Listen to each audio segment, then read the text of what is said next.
was rough, tough, yet we stood tall. My hero rose to answer the call. With a swing and a dance, he took a stance, saving America by chance.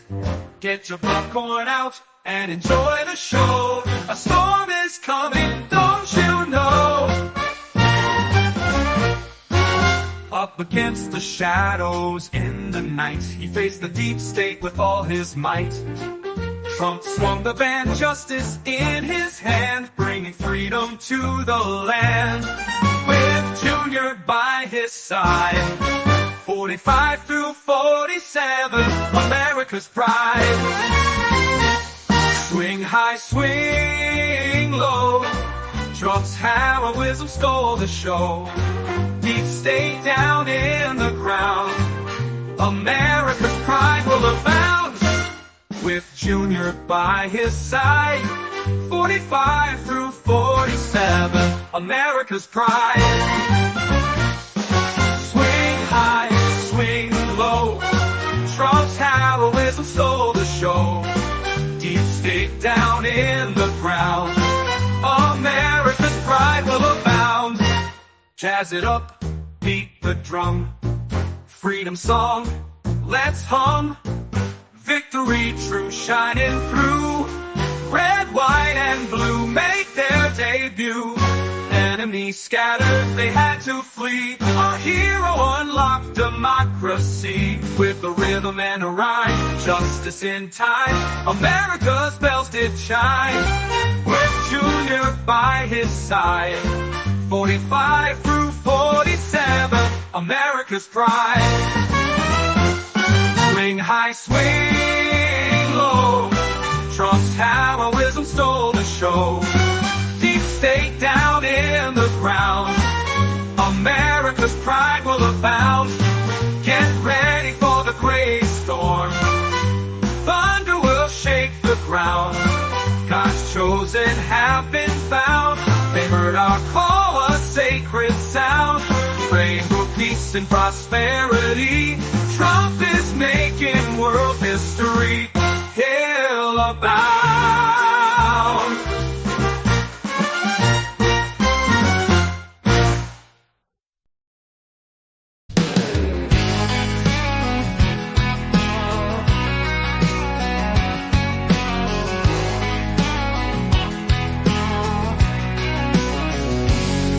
On the plains where freedom's song does swell, came a time when trouble rang its bell. For they're eating our pets, ain't no denying. I see tears in mama's eyes, she's crying. They've taken our dogs, Chipper's gone, cat's fur on the front lawn at dawn. No end in sight, this hungry tide, our love for them we cannot hide. They're eating our dogs, they're eating our cats, they're taking our pets, enough of that. It's time to send them back right on track. Save America, it's time to act. In the valleys and fields of green, neighbors whisper about the unseen. A silent threat to our family hearts, tearing our community apart. Flags wave on porches old and new, but who saves Fido in this sea too? Not just pets, they are our kin. Let's stand up now and let it begin. They're eating our dogs, they're eating our cats, they're taking our pets, enough of that. It's time to send them back right on track. Save America, it's time to act.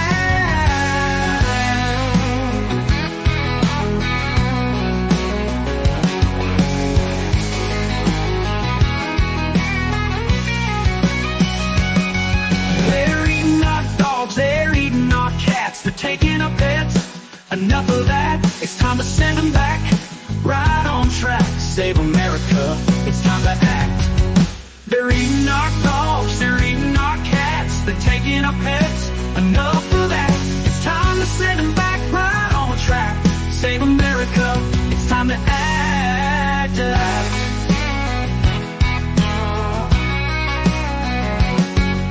to act.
When is the media going to learn that they no longer control the narrative?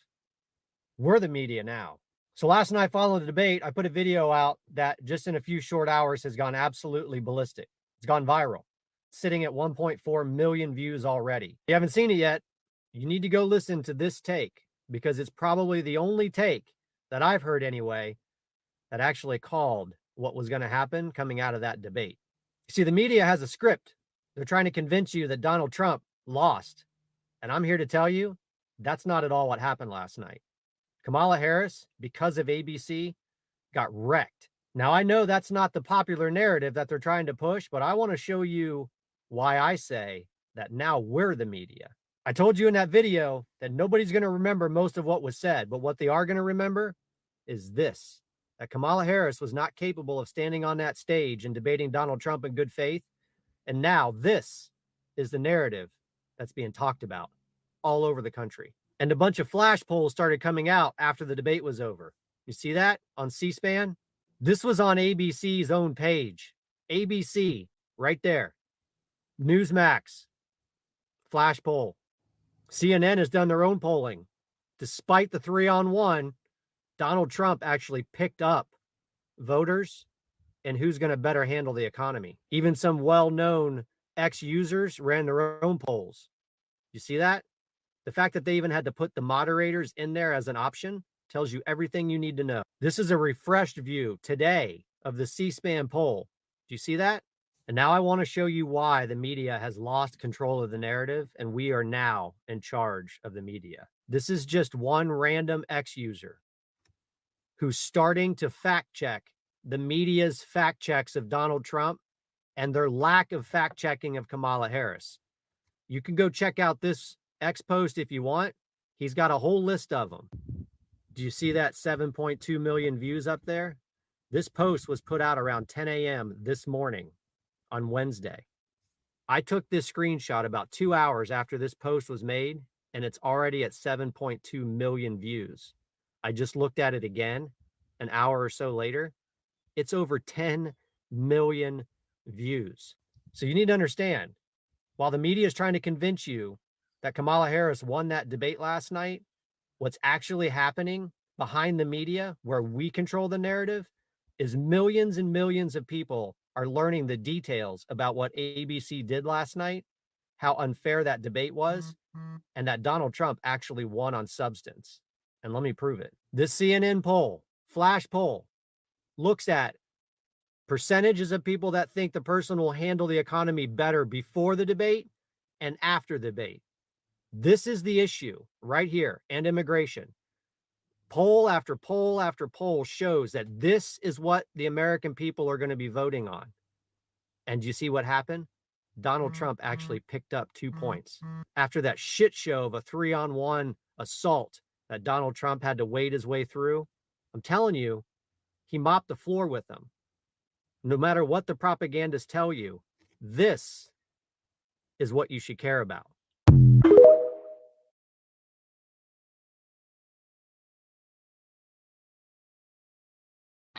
Hey guys, hey Mac here. So since these Venezuelan gang members have diplomatic immunity, can you believe that? Can you believe diplomatic immunity? Because they were let into the country and they're literally feeding off of taxpayer dollars, and they're getting health care, they're getting all kinds of allowances. So here's the new gig that they're running. Just got sent to me. Seems like they're going to the truck stops in Colorado, and they're demanding from truckers $50 to park there overnight. And if they don't pay, then they will find out in the morning why they should have. So, and one trucker's like, well, why didn't you just call the cops? And well, they called the cops, and supposedly these guys have diplomatic immunity, and there's really nothing that they can do about it. So all you truckers, be aware out there when you go through Colorado and everything. It's bad. It's bad. And you're not going to hear about this on the news, and this will probably get taken down. But you're not going to hear about it on the news, but it's actually happening. I'm going to post a video here in a little bit of a trucker that actually has this information, and you guys will be able to see it. But supposedly the guy, well, according to the video, the guy pulls up his shirt and shows him why he needs to comply, and letting them know that their diplomatic community does, they can come and go and they can do whatever they want to in our country, because under the current administration they have immunity, and they really do. They really do. Now you and I go do something crazy, and then boom, man, they're gonna handle us real quick. They're gonna handle us so quick, we won't even know it. It'll be so quick. Because when you come here, you have diplomatic immunity. Uh, you get just a ton of stuff. Anyway, guys. So I have no idea if the entire video played for you guys. Did it? Yeah, I hope it did. Yeah, it's my signal today is not good. Not good. Not good. Not good. It's this joke of a internet company called CenturyLink is really pushing their luck, and my patience is worn thin with them. I'm going to start off with this here. So I spoke with someone this morning, and basically they filled me in that there was a shooting at this school, but that the media is doing everything to cover it up, and so is the police department. But basically what this article states is that the schools are forced to do a precautionary evacuation scenarios and everything else. The sheriff says that there's nothing going on. Well, here's an example for you. We continue our coverage of the terrifying moments for students, faculty, and parents at Foley High School this morning. Forced into lockdown after a teacher witnessed a dispute between students in the hall and believed there was credible threats of a gun on campus. Yeah, and that's according to the principal there. Our Hal Sherrick has been on the scene throughout the day, joins us live now with the latest, how a lot of concern and then rumors going on around. And you spoke with some students who ran away from campus. That's right, I did. They described the scene as chaotic as that lockdown alarm sounded. That's because the hallways were full of students. They were between bells transitioning to their next class. Most were ushered to nearby classrooms by teachers, but many others, like one who I spoke with, were near an exit, so they ran to safety. There was a lot of people. Everybody was falling and everybody was running over each other. I had to help some people up. It was just before 10:30 this morning when the campus was put on lockdown. School officials say it was a teacher who overheard what she believed were threats exchanged between students. That set off the alarm, which triggered the lockdown protocol. Foley police and law enforcement from neighboring cities responded. Foley Police Chief Thurston Bullock says the 2 school resource officers assigned to the campus began securing the school, and responding officers then swept the school, eventually cleared it of any threat. Parents waited off campus for word on when and where they could pick up their children. Many were in communication with them from inside the school through texts or phone calls. Concern began turning to relief as those lines of communication took place, and parents were eventually able to form a car pickup line to get their kids. Police say during the lockdown, there was an image of a student posted on social media, which began making the rounds and caused concerns with some students and parents. We did locate that student. We took them in for questioning. They did not even have on the same clothes that's in that picture. And I don't believe that picture was from anywhere here on campus. So I don't believe that there's any alarm to think that that student had any involvement in it, that picture was even from today. And I just want to put that out there for one, the safety of that student, as well as to quench any social media rumors that may be floating around. Foley High School Principal Jessica Webb said that that teacher acted accordingly by sounding the alarm. She and Superintendent Eddie Tyler both said that they are pleased with the response of everything and wanted to thank parents for their patience during this. Now, Superintendent Eddie Tyler did say he was both frustrated with the situation as it was, and also he was happy that things did turn out the way they did. Live in Foley, Hal Sherritt, Fox 10 News. Okay, so the one thing I want everybody to understand, normally Foley is a large is a large city that has a very prominent tourist attraction. Okay, so a lot of people vacation in that area and things like that. So something like this would not be good for the area. It would cut back on how much money is coming into the city because of because of a threat such as this. Okay. There are statements out there that state that there was a shooter, that there wasn't a shooter, so on and so forth. I leave that to your own discernment. And as more information in regards to this ends up coming out, and now that this statement has been made, probably more information will come out about it. But do I believe the police? No, I don't. Sorry, I don't. You guys have been involved with every school shooting involved and everything else. You've kept records and information in regards to these shootings that have transpired from the American people. When we have a right to know, the parents have a right to know, the students and their families have a right to know, the communities have a right to know. And maybe a video like this might be what forces the hand and makes people come forward.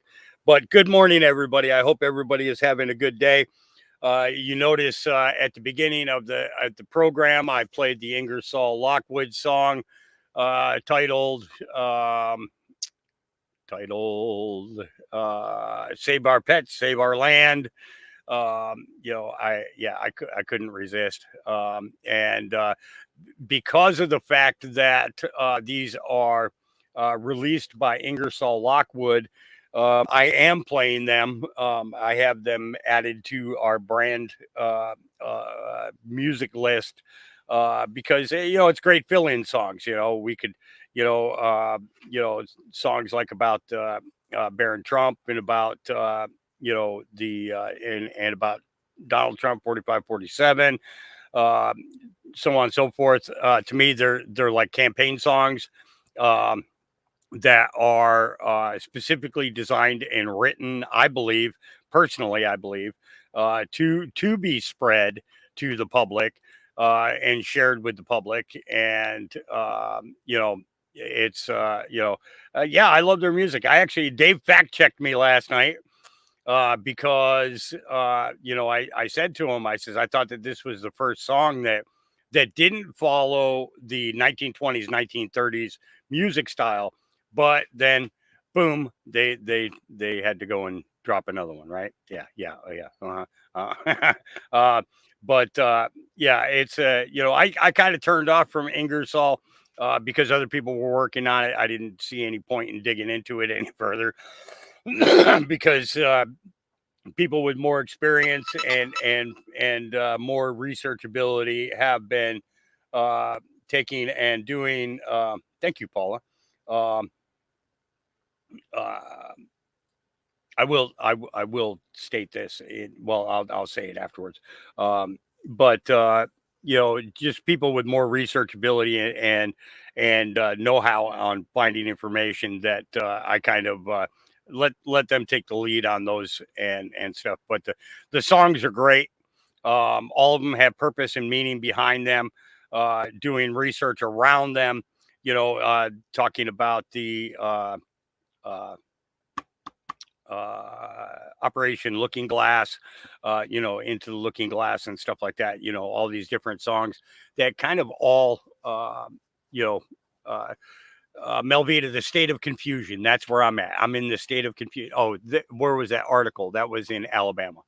But yeah, so and it was yesterday that incident happened. So yeah, it's just sharing music for with everybody is kind of an important thing for me, because of the fact of what we are capable of doing in sharing information. And I think it's important that we do that. Because of the fact that, all too often, we get, sorry, I'm catching up on another thing here real quick. So just kind of bear with me. Let's, and submit.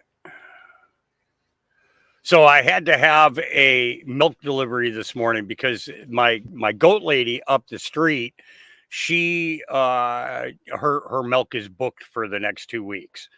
So I had to do an order for milk for the older puppies, and then I had to get a couple other items for the new puppies, which I'm going to show in just a few minutes.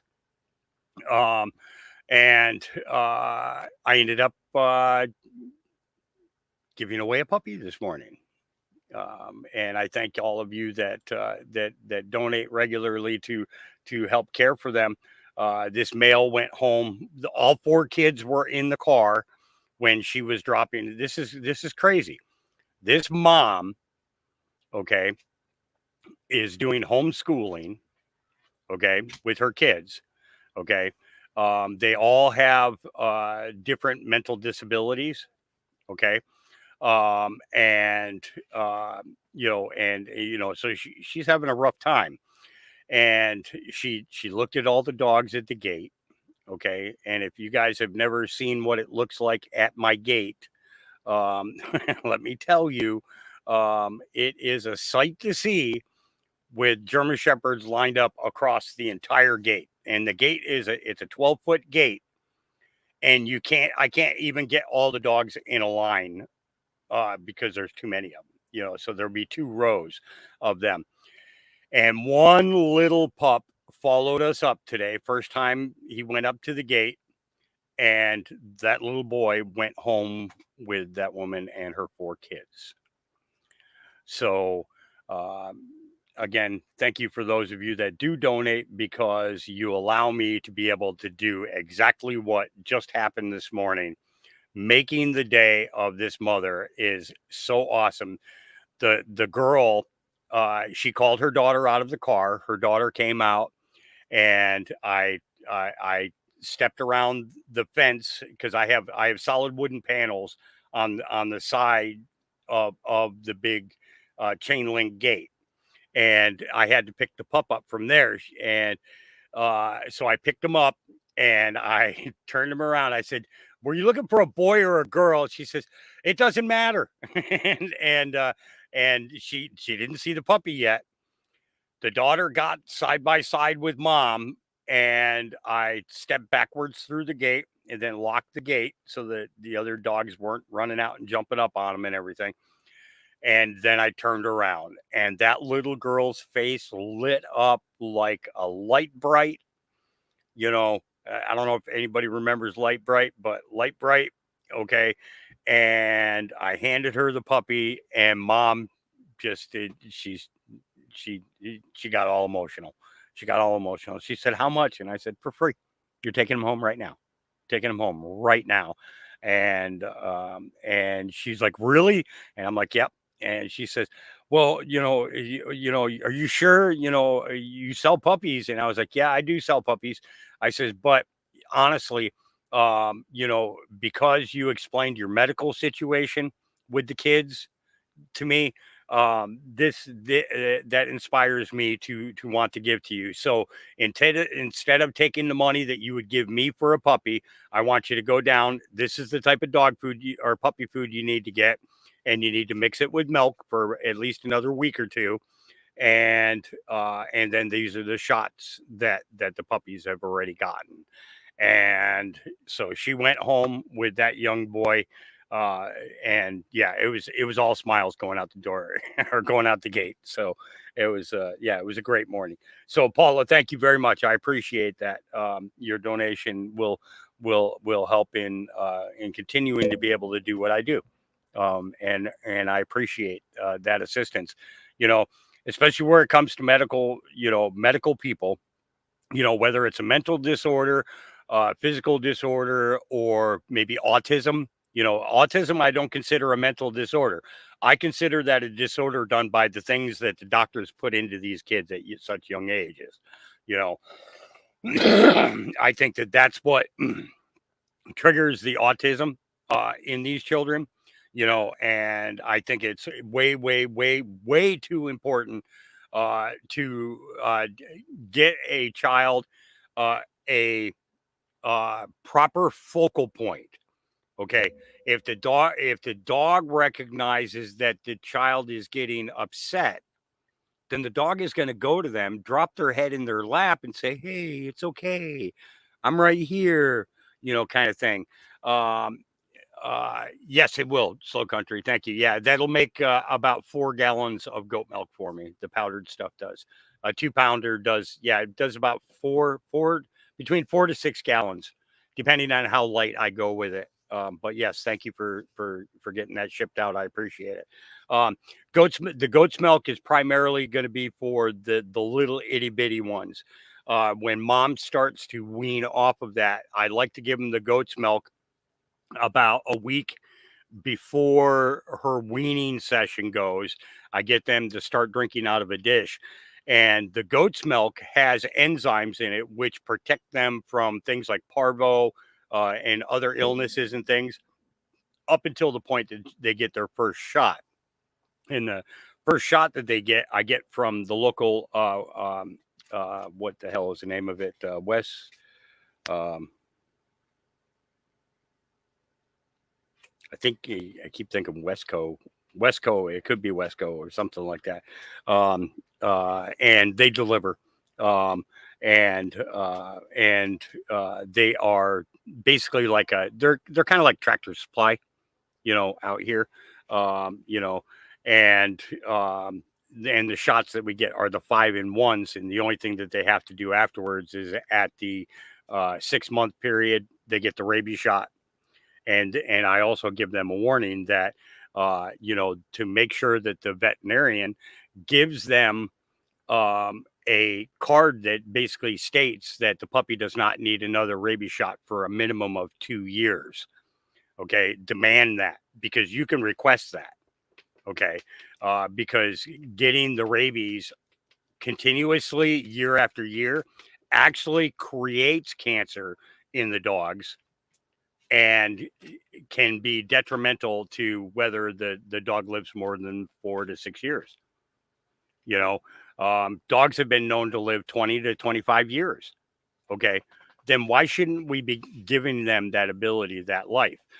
So having natural immunities help in large cases. But the other thing that the goat's milk does is helps to strengthen their muscles, to stop stop hip issues, things like that could be. So basically it puts the DM that any dog could possibly have in check. And the thing is you can actually give it to older dogs too. You can just sprinkle the powder on the dog food, pour a little bit of water over it, let them drink that. And the goat's milk is really, really good for them. It gives a natural immunity factor additive that can be extremely beneficial for your dogs. But if you can get the raw goat's milk, that's even better. That's the best. That really is 100% absolutely the best. The raw goat's milk is by far, not being pasteurized in any way. Those enzymes that the dogs get, those actually help combat things like worms, combat things like, it also helps to build their immunity to fleas and ticks. Did you know that? Yeah, there's something for you there. What you feed them, and what they drink can be beneficial in the ways of preventive maintenance for young pups or young cats, kittens, from, developing any issues. So, that's just a little tidbit of information. So I thank you for your donations. They help a lot. Not just a little bit, but I mean a lot. And that, it's, they are appreciated, and they're not wasted. Believe me, I don't have anything here that I don't need. Okay. Well, I do. I, um, dogs. Yeah. Oh no, I didn't say that, did I? They all looked at me. It's a, yeah. They're like, what I do? Yeah. All right, let's get into this X feed for today. Those of you that might have missed it, Dave did a podcast last night with Sir Oliver. I joined them for a little bit. I joined them for a couple hours, and then I kind of bowed out when they were going into the 9/11 stuff. It's if you like to catch up on them as well, then there is that podcast as well. So if you don't get enough out of me today, you can get some more from tuning in and watching that from last night. And it was really good. Covered a lot of things. Covered some Q drops, and covered some direct correlations, information correlations, and things like that. We talked about Ingersoll for a while, and then they had very extensive conversation in regards to 9/11. Sir Oliver was one of the guys who were down there. He's a metal worker. So he was a steel worker. So he was in there with torches and everything, and was immediately involved in the initial rescues and recoveries of bodies from 9/11. So it was a very, very excellent interview when it came to that point, and a lot of good information. Plus, he showed pictures that he himself took, not what you see, what you find on the internet. He actually has photos of from the beginning of the cleanup through to the end of the cleanup. Covered a very, very large, swath of period of time in that whole period of time. Plus his immediate reaction to Rudy Giuliani, Donald Trump, and others that appeared at the site and stuff like that. Really, really great, interview. I did interject myself, and I wasn't trying to be rude, but Sir Oliver had made a statement in regards to that he believed that Giuliani wasn't filled in as to who did this until after it happened, and I tend to agree with him because of the shock that was on his face. Giuliani could be a good actor, but he's not that good of an actor. He wouldn't have been able to hide that, and I don't think that he would have remained silent about it. So there were, so there's a lot of off keys, discussions in regards to as to what happened and everything, and it was pretty it was a pretty extensive conversation. Absolutely. So, all right, into the X feed. Libs TikTok says we will not allow this department to be used as a political weapon. Attorney General Merrick Garland, who weaponized the DOJ to go after political opponents. Yeah. Our norms are a promise that we will fiercely protect the independence of this department from political interference in our criminal investigations. Our norms are a promise that we will not allow this department to be used as a political weapon.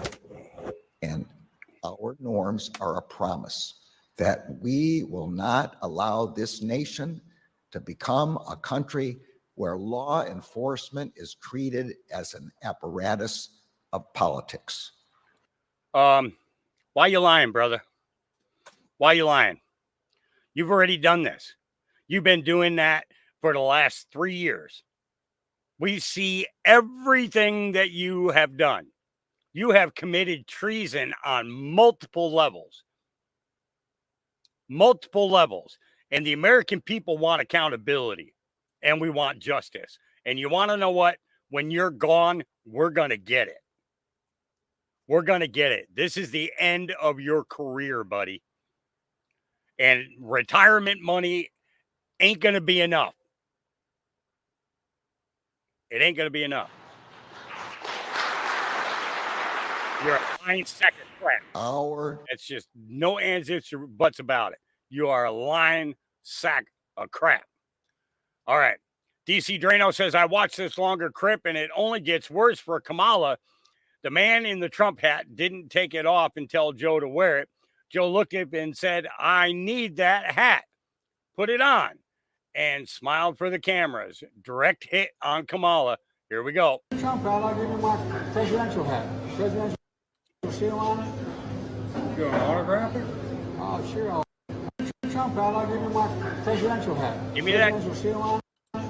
Give me that Trump hat, and I'll give you my presidential hat. And then the guy said to him, he says, will you sign it?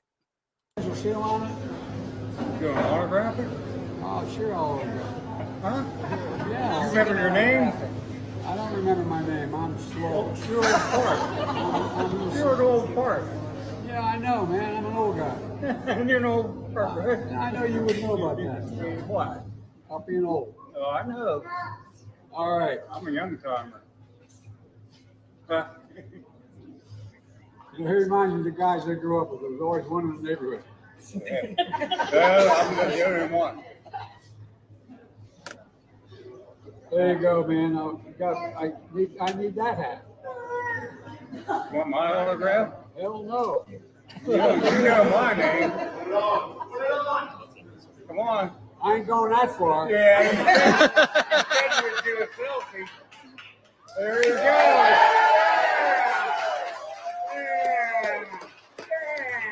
For the first time in his political career, he had people clapping for him. Just remember, no eating dogs and cats. Hey, they're good. Thank you.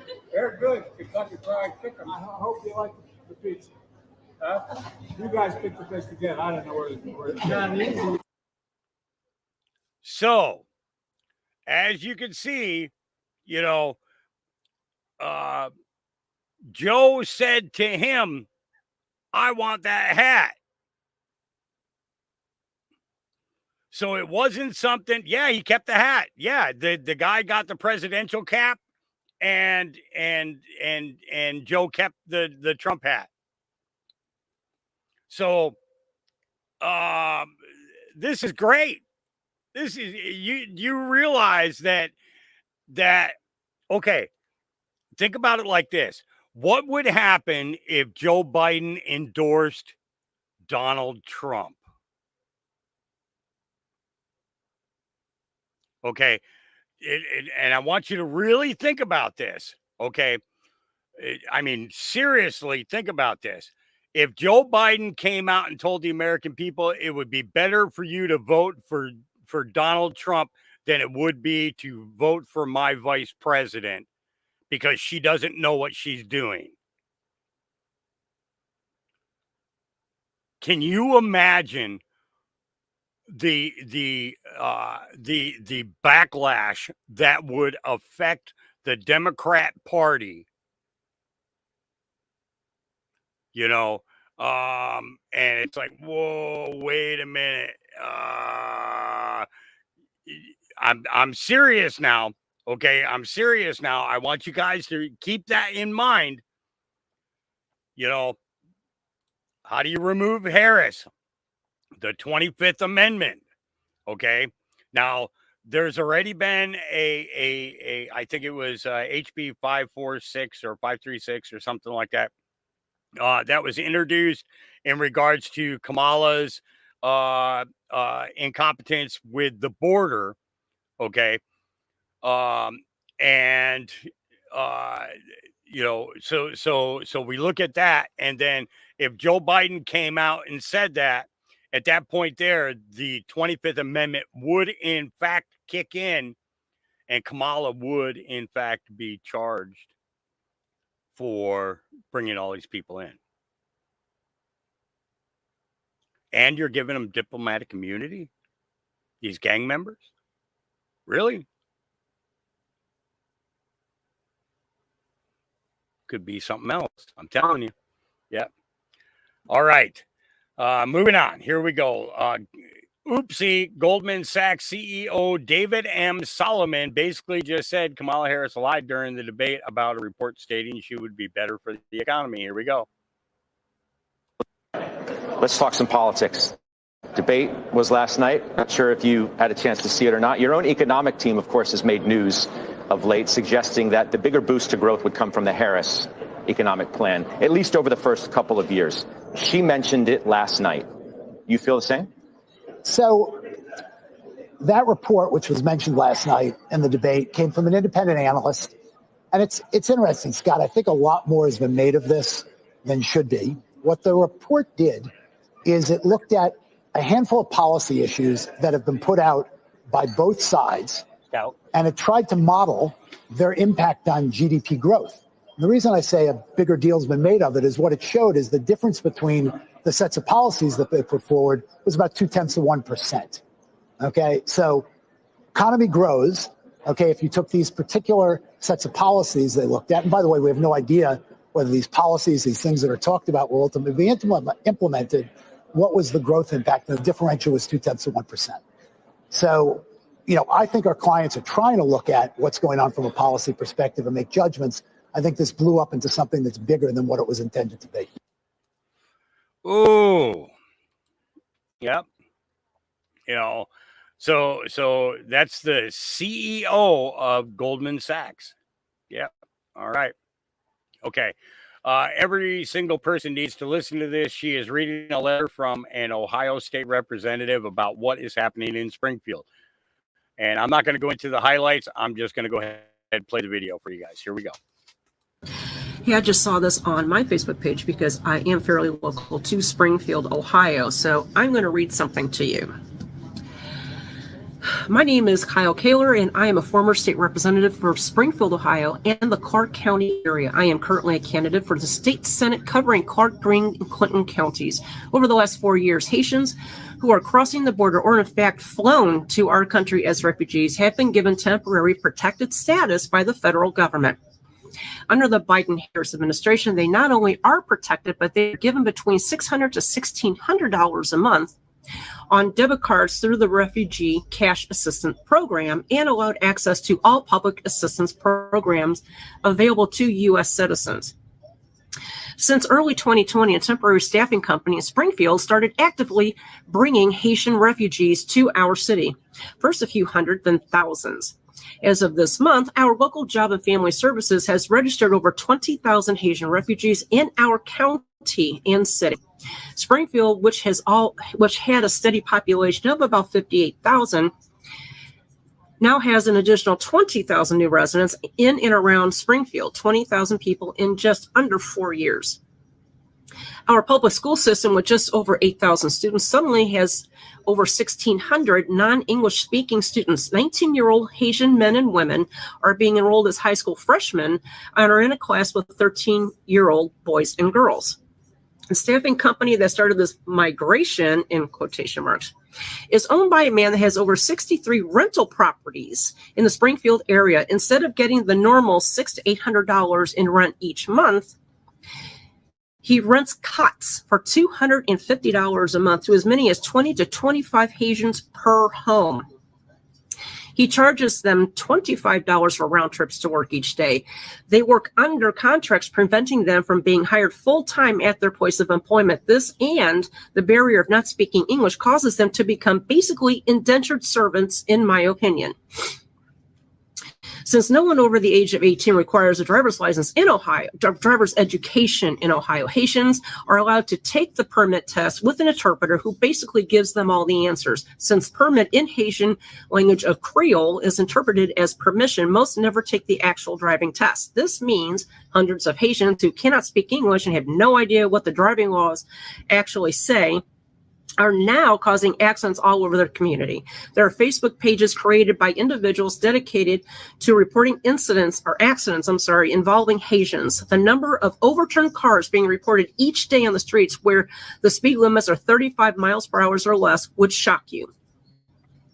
1 year ago, a Haitian man pulled in front of a school bus, causing the bus to overturn, ejecting children, and resulting in the death of one 11-year-old student. Our county health department has reported an increase in HIV cases over the last 5 years based on our country health department based on their numbers, we will hit an increase at 871% over the previous 5 years. Nurses have confirmed that an entire wing of our regional hospital has nothing but Haitian patients being treated for HIV. A delivery nurse reports that 70% of all scheduled cesareans are for Haitian women who cannot deliver naturally because of HIV. TB cases are up over 500% for the same period. Our federally qualified healthcare, FQHC, called Rocking Horse, is overwhelmed with the increase of Haitians that are automatically qualified for Medicaid services. Our public safety officials have confirmed that charges against most Haitians who break the law are almost immediately dismissed because of lack of translators, meaning that the courts cannot provide speedy trial, so they are simply arrested and released. City, county, and state leaders are overwhelmed with complaints that they can do very little about fixing. Last month, a group calling themselves Blood Tribe marched past a jazz and blues festival carrying large swastika flags and rifles. Their leader showed up last week at a city commission meeting and publicly warned the mayor of impending savagery if he didn't stop the migration of Haitians into our community. Not cool. I told you I was bringing the bad news. Let me tell you, this is not about race. As a grandfather of 7 children, 5 of whom are wonderfully loved children of color, I can assure you this has nothing to do with the race or color of someone's skin. I understand that these folks are fleeing a hellhole of a country run by gangs. They are thankful to be here, but our community simply cannot handle an influx of 20,000 new residents who do not understand our language, our culture, our laws, and are being treated, in my opinion, as indentured servants. The bad news is that the current administration has allowed millions of individuals to come across the border and, in this case, even be flown into our country. Our communities in Ohio are only just beginning to understand the full impact of the last 4 years. Your community could be next. Now, the good news is that the answer lies in your hands as voters. The good news lies in putting Donald Trump back in the White House and Bernie Moreno as our next U.S. Senator from Ohio. The good news comes in 60 days when we could take back our country, seal our borders, and bring sanity back to the United States of America.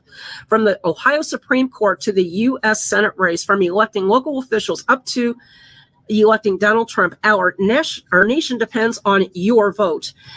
Our state depends on your vote, and the community of Springfield, Ohio depends on your vote. Please don't let us down. And that is coming from a former representative here in the state of Ohio, Clark County, who lives in the Springfield area, owns property and businesses in that area as well. Yep. All right. So first Garland makes his statement, and then Mayor Adams comes out, makes a statement. What's going on? We just had the lowest number of shootings above ground ever in the history of recorded history in this city in August. Did anybody catch that? Above ground. Listen again.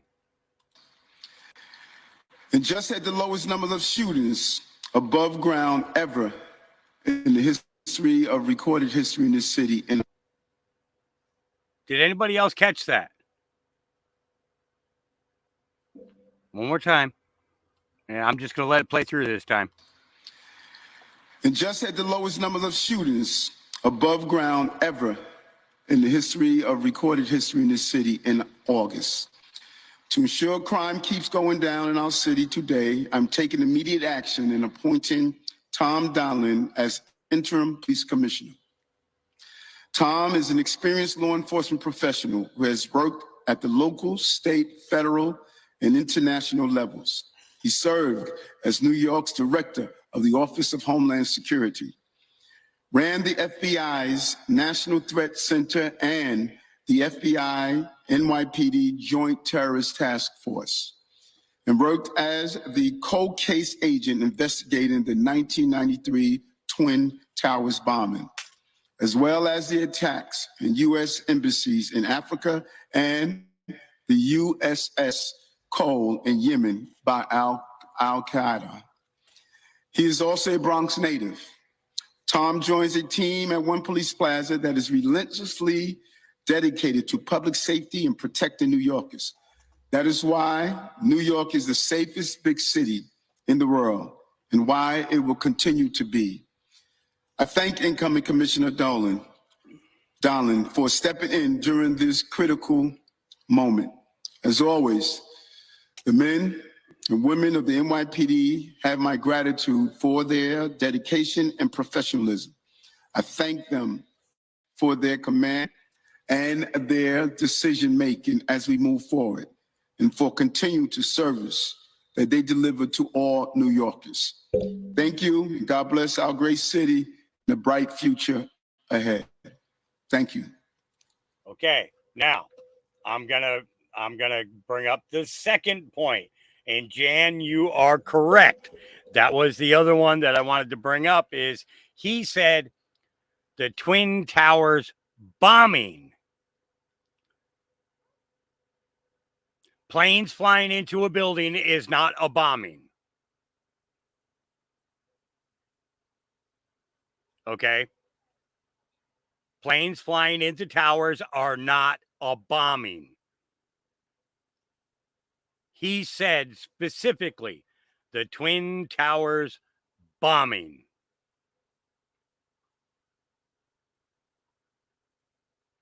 We really have to listen to every word that these guys are speaking. Okay. Did he say the 1993 bombing? I didn't think he said that. I see now you're going to make me okay, yeah, that's right. Yeah, 20 years beforehand it was yeah. Let's listen again. It's yeah. And just had the lowest number of shootings above ground ever in the history in this city in August. We got to ensure crime keeps going down in our city today, I'm taking immediate action in appointing Tom Donlin as interim police commissioner. Tom is an experienced law enforcement professional who has worked at the local, state, federal, and international levels.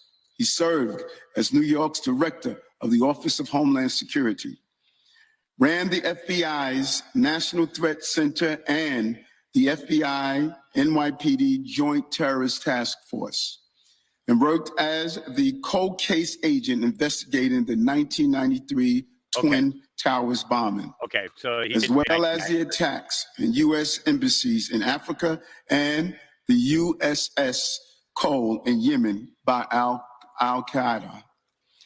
He is also a Bronx native. That's why I said we really have to listen to what they're saying.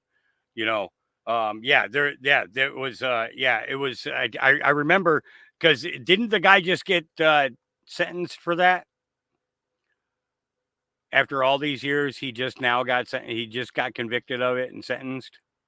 If I'm not mistaken, he's been in prison this whole time. You know, I don't remember what he got, but yeah, one of the guys just got sentenced just a couple of months ago. You know, so thank you. God bless our great city and a bright future ahead. Thank you. Okay, so this video is another minute and a half long. So listen. All right, so the mayor of the city, who knew that his people were under investigation, they have taken cell phones, they have taken other types of devices and property from people who work for him, not the least of whom is his police commissioner. He gave a simple line off the top and then ran the man's resume and said who he was replacing him with, Tom Donnellan, and that will be his replacement. You know, Charles, it's been a long time since we have seen this type of investigative pressure on a city leader, because Adams was also, we had read that there were cell phones involved in this, and his aides were looked at. We don't know the scope of this yet, but the police commissioner is gone, and what we got was a resume read, not a whole lot of anything else. Something went wrong. Something went terribly wrong because Mayor Adams read off a list of amazing accomplishments, and all of a sudden it's so amazing, we got to get rid of the guy who did it. He said, this critical moment, wait a minute, crime's down dramatically, and now we're going to make a change at the top.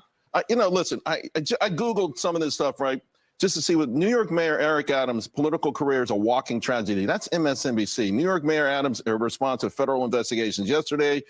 You know, again, the raids on Mayor Adams' top aides as legal problems mount. I thought we were going to hear something about what we know. This is an elephant in the room. There's a few elephants in the room, and people, New Yorkers deserve a lot more. They need to understand what the heck is happening. Maybe legally he can't go too far, but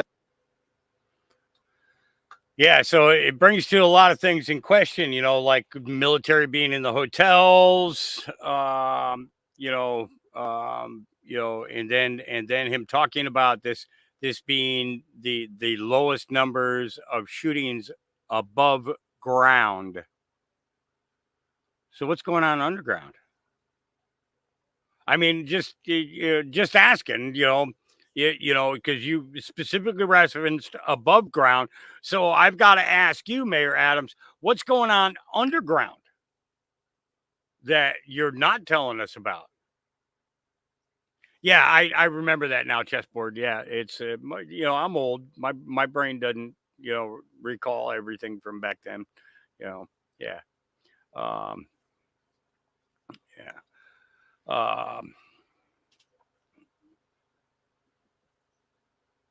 Oh, you made it to Washington. Good for you.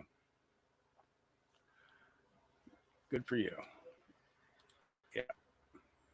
Hopefully I'm not in Oregon much longer either. We'll see what happens. So, all right. He posted this. This concerned mother has 3 tickets to the Taylor Swift concert in Toronto on November 15th. It was a special gift for her daughter who turns 13. Well, why don't I just let her explain it? Message for Taylor Swift from a concerned mother. Swift. Although I know it's probably a long shot, it'll never get to you. Hey, worth a shot. One, I think it's really interesting how you had that one long letter for all your fans already printed out 2 seconds after Kamala and Donald Trump had their debate, which only tells me you already had this written up before the debate, which also tells me that you did not have an open mind. Kamala lied to everyone on that stage. And those of us that know. Taylor, you are a billionaire. The rest of us are not. The rest of us are struggling. People can't afford homes. Some of us are losing our businesses. And if Harris gets into office, our economy is screwed.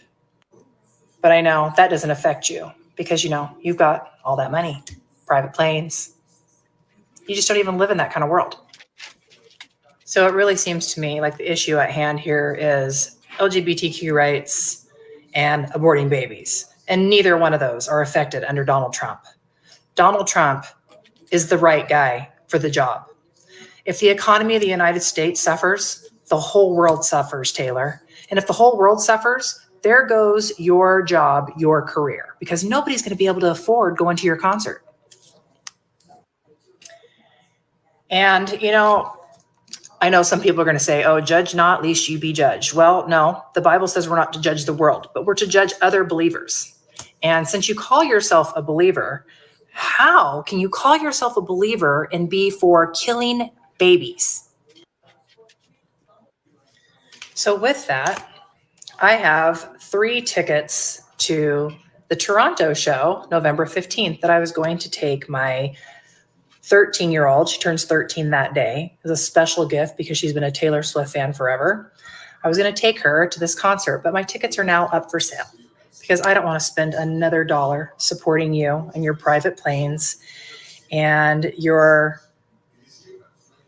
non-Christian beliefs. I also don't want my daughter, my Christian daughter, to believe that it's okay to do things that are against God's word, like killing babies. So with that, I'm going to shake it off and I'm done with you. Oh, tag. She's it. You know what? I'm going to grab for this. Taylor. I'm going to grab this link because I have a feeling that somebody might want to share this on their platforms, wherever it is. And if I can get somebody to copy that and drop it over on the Facebook side, that would be awesome.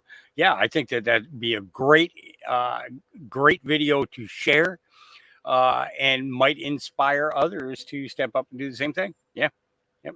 So, all right. Shadow of Ezra says Vladimir Putin issued a stark warning to the West, stating that if Ukraine is permitted to use long-range missiles to strike deep with Russian territory, it would effectively mean that the United States and NATO would become direct enemies of Russia, making them legitimate targets.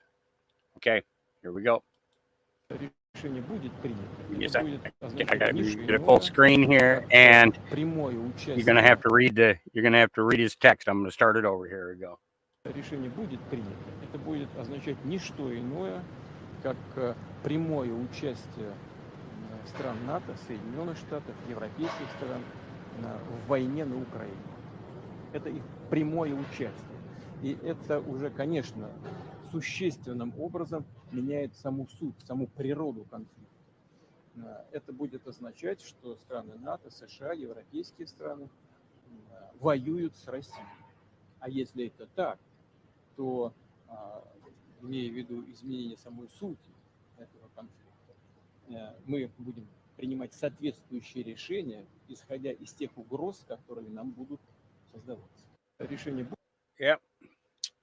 You know, basically he's saying that, hey, you know, I don't think this is a path you want to take, but, you know, you're basically making, you know, our military a legitimate combatant.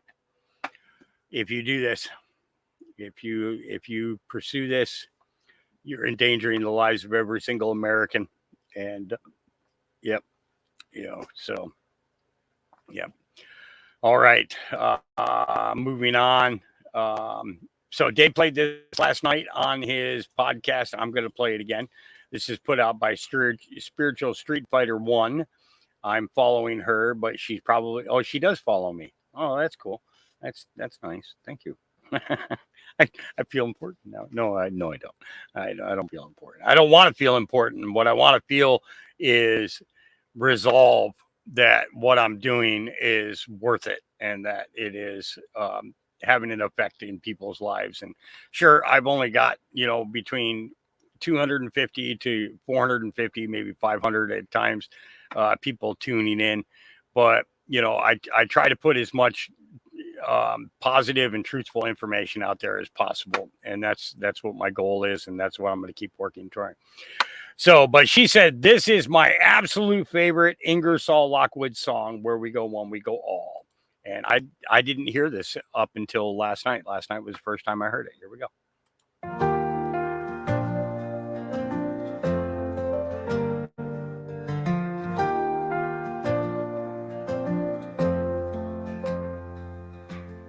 Looking glass so hazy, the year 2025. Love almost fading, humanity to survive. Pray for the old days, times of 45 and 47.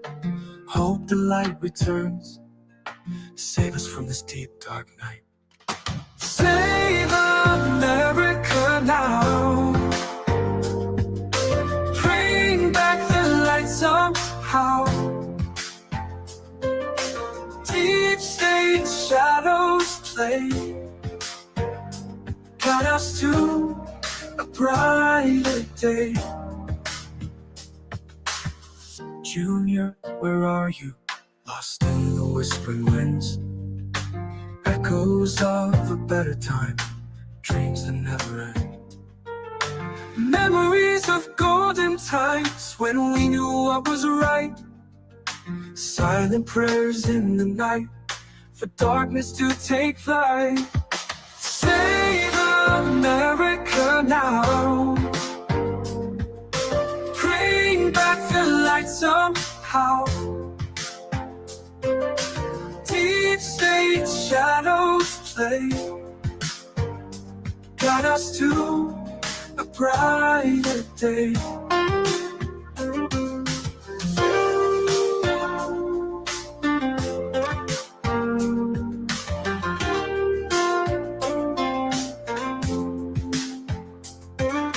Junior, where are you?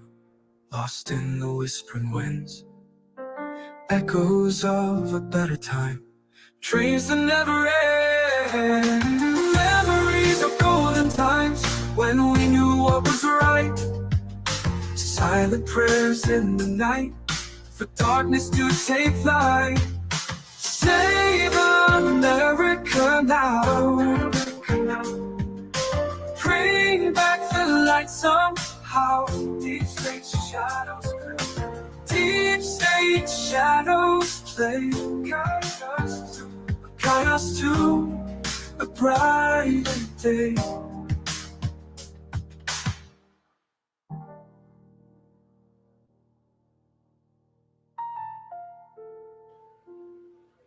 Just a great song. A great song. You know, and this is the thing. You notice they're not telling Ingersoll is not saying who the artist is or anything like that. You know, but the music that they've been releasing is it's how most of America feels. You know, it's what we see, what we feel, what we hope for. You know, and this is the thing is, you know, there's a difference between hope and hopium. Hopium is when you just blow smoke up people's asses and everything. But the fact of the matter is who brought us hope to begin with? Who gave us hope to begin with? You know, and can we find it in ourselves a compassionary path to understand people's hope? You know, you hope you're able to pay all your bills. You hope that you're able to do things for your children. You hope you have a vacation. You hope you have great holiday. You hope that you find your way into the loving arms of Christ when your time on this earth is done. So people can call it hopium all they want, but God gave us hope. And I'll trust my Lord and Savior and his Father because they have proven to me time and time and time again that they exist and they are present.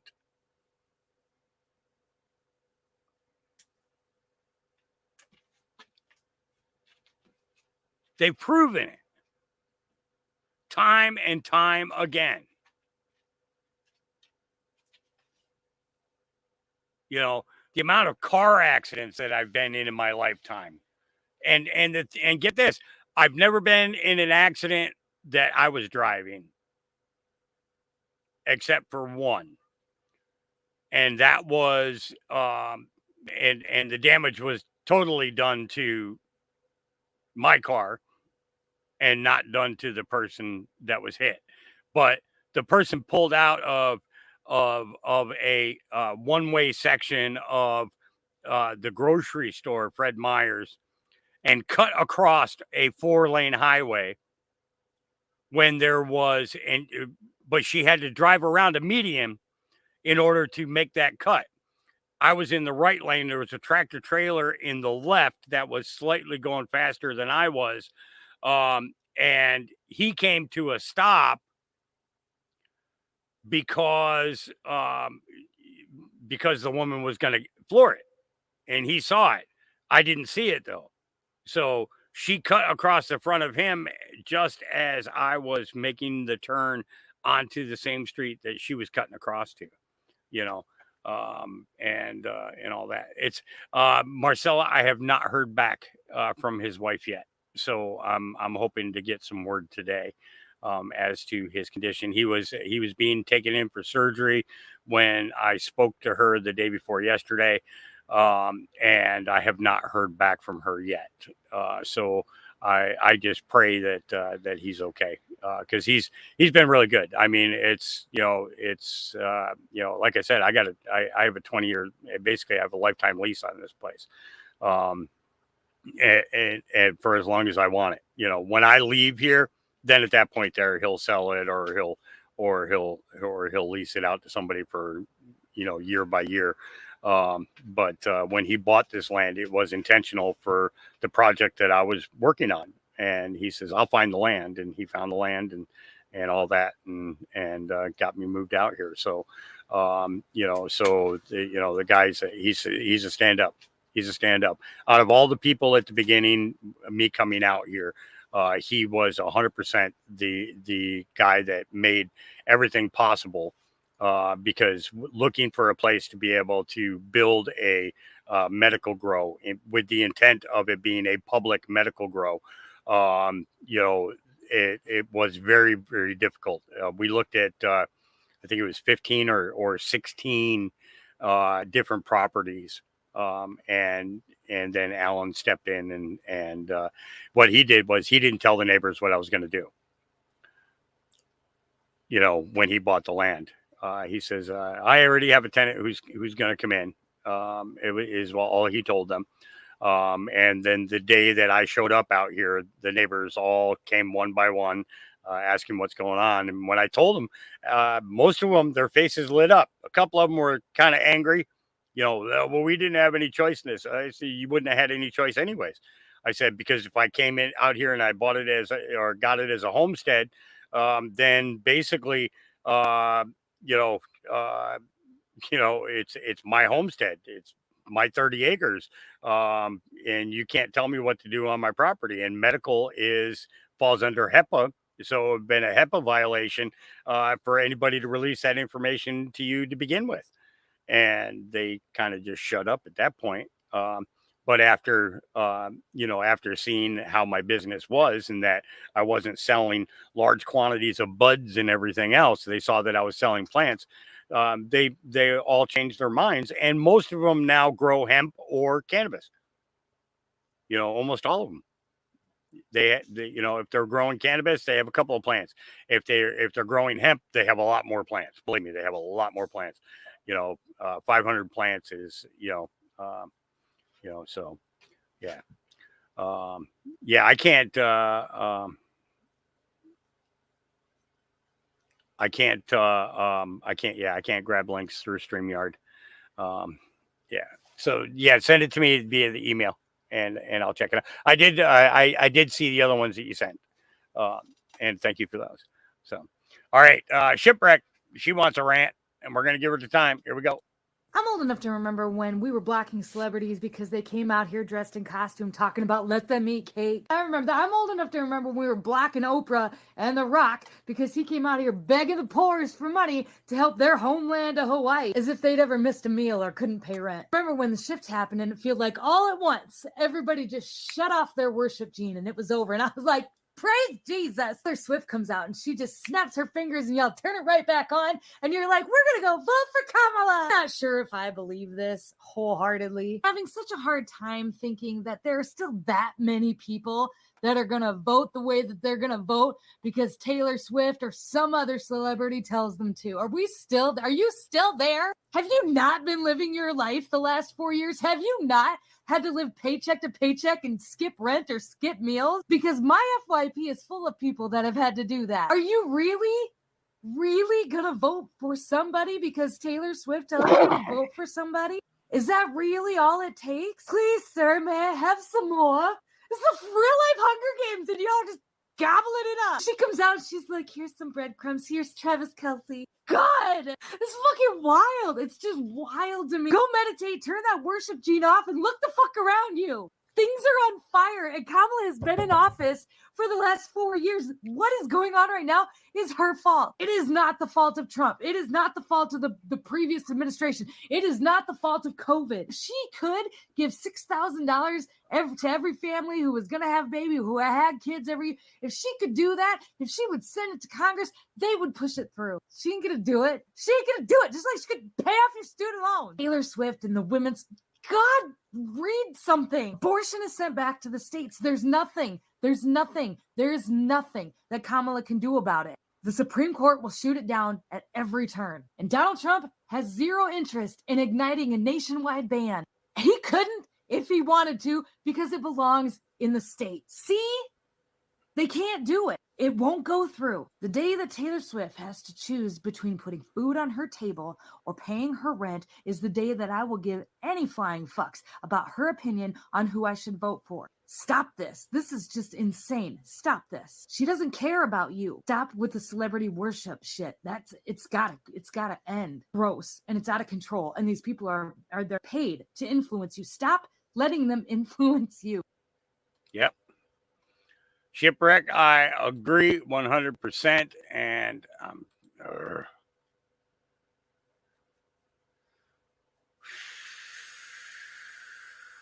old enough.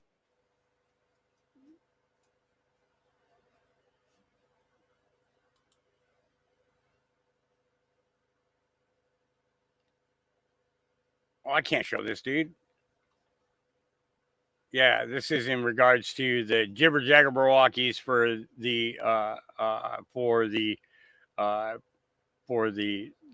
live animal suppliers. It says Cynthia Viller, senator, on Monday turned over supplier issues on African swine fever, the big V's, as she led a Senate hearing to urge President Ferdinand Marcos Jr. to declare a state of national calamity due to the disease. And that is in Manila. That's not here.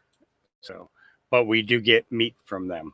So, just so people know that, that the largest quantity of our meat comes from out of the country right now. And that's why we use Lightning Springs Ranch as our go-to for beef. Because we know where it's coming from. I have yet to find a pig farm that does that. And if I could find one, I would absolutely promote them. And I'd be interested to see how things go. As a matter of fact, I want to, seeing that we're talking about Lightning Springs Ranch, they just did a cattle drive. And generally Donovan tries to get a newsletter out every I think it's every Friday he tries to get a newsletter out just to let people know what's going on there and everything. And he shared this video here. This is Colt's first ride on the mountain. And I wanted to share this with you guys.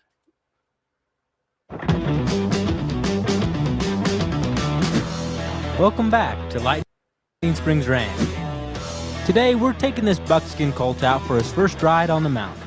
We're going to take him through all different types of rough terrain and expose him to a lot of different experiences to help him along in his training.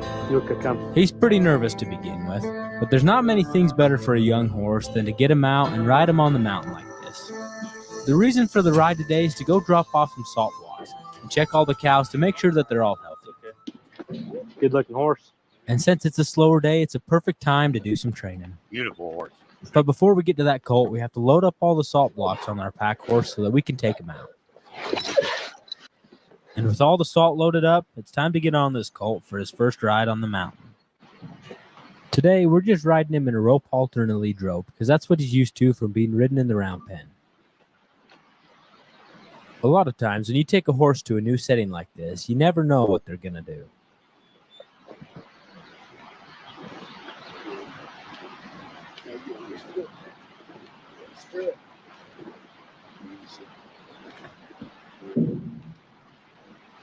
Sick. We want to practice our brakes, but you want to ride him maybe up, get the gate or something, or not? Yep. We also brought a few cows here from the ranch that we're going to need to push from the trucks up to the forest line through a few gates. Okay, well, are we ready? You good? Yeah. If you want to stand down in there, I'm going to have to hold the door open.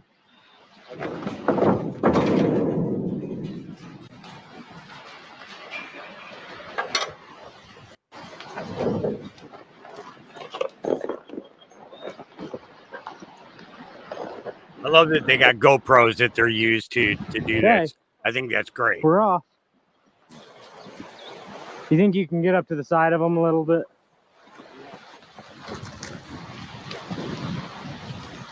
I'll get this bait too. Okay, cool.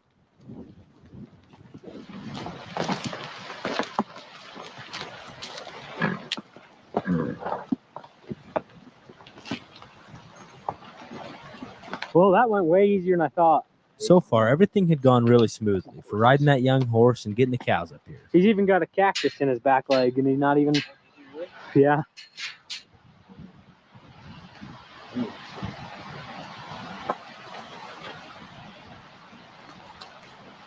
Hey, Skit. Get. Sorry.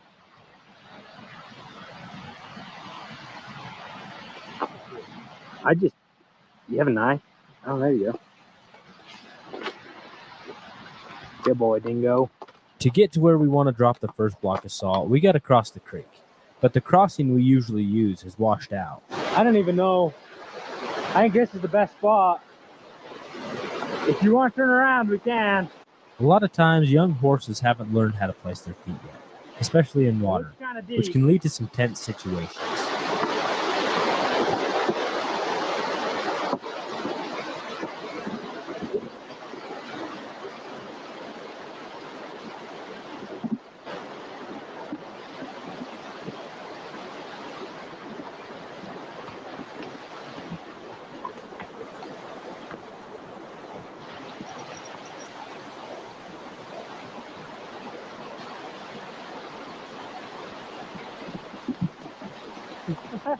Right through it. Just like a pro. Good job, Dingo. Okay, let's ride out, check these cows real fast, and we'll drop some salt right here close.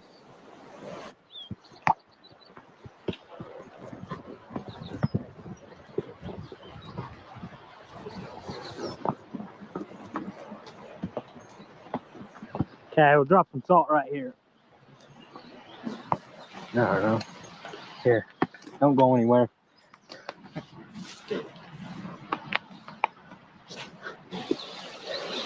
Just gonna pop that.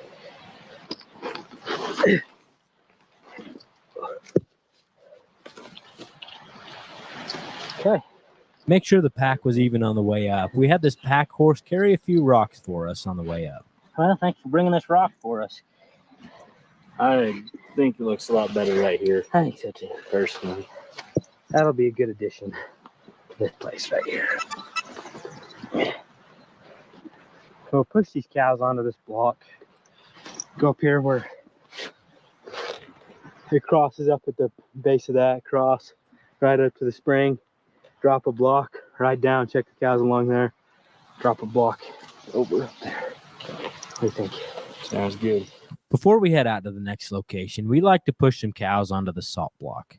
Cows can smell salt from a long ways off, but we like to push them onto it just to make sure.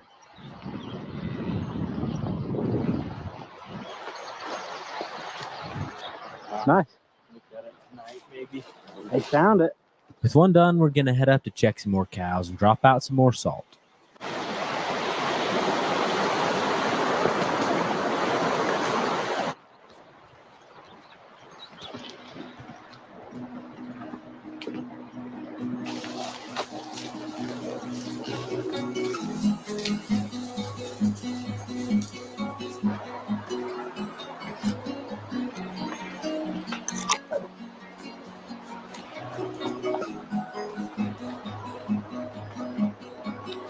Beautiful land, isn't it? I mean, it's just.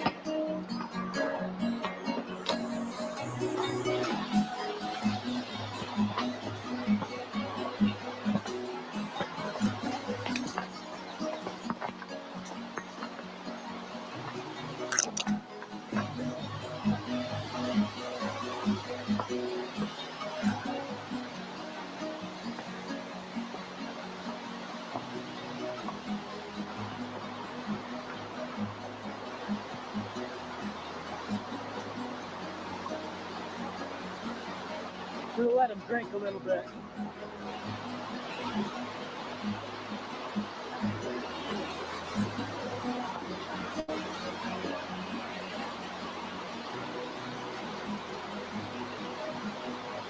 The horse smells that salt block in there.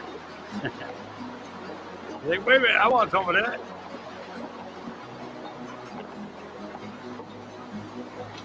That's what you call pre-seasoned beef.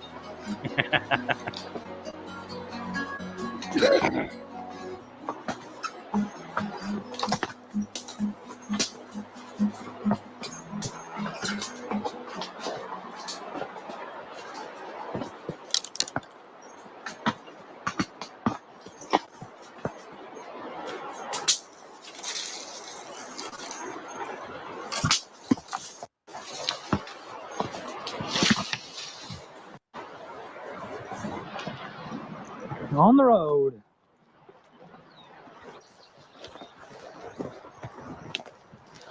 I kind of want to get these cows up there so that we can drop a salt block for them.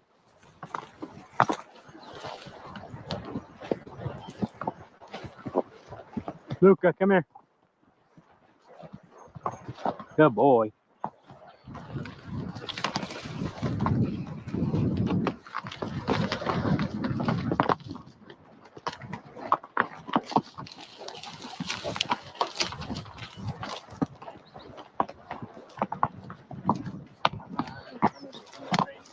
Good deal, horsey.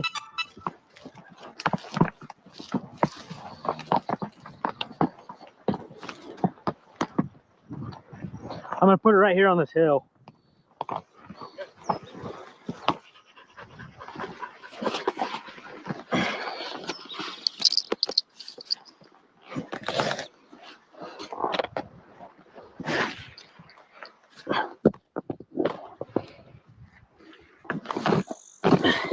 Since we put out a block of salt and our pack's uneven again, we gotta load up another rock.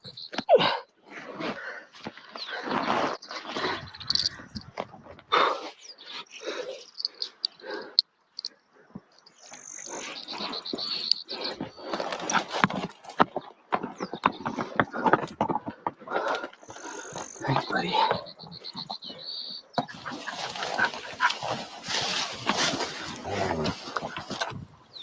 So far, for his first ride up here, Ringo has done an amazing job. Leave us a comment down below and tell us what you think about our newest ranch horse.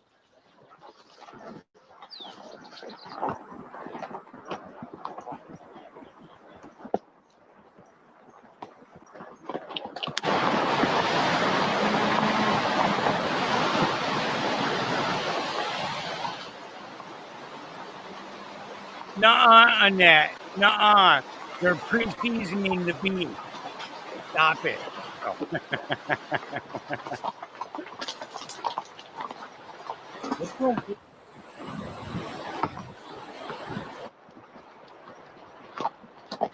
Probably eat peppers too.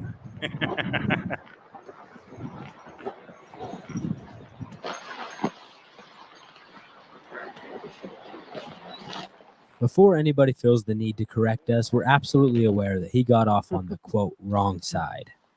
But when you're training a horse, you need to do everything on both sides so that you can get them ready for anything that might come their way.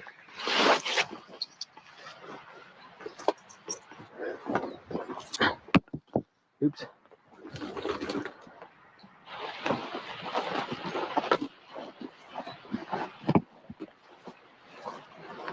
Okay, well, go check these cows real fast and we'll ride down and get in the truck and go check the fence real fast. So, then Dingo's doing good. You know, these guys, you know, and I'll tell you, you know, that's where I get my beef from. They deliver right to your home. And generally it's about 3 days from the time that you order to the time that it comes in, unless you're doing a pre-order of something that's going to be done in the next couple of weeks and stuff. They do barbecue packs and stuff like that. Actually, let me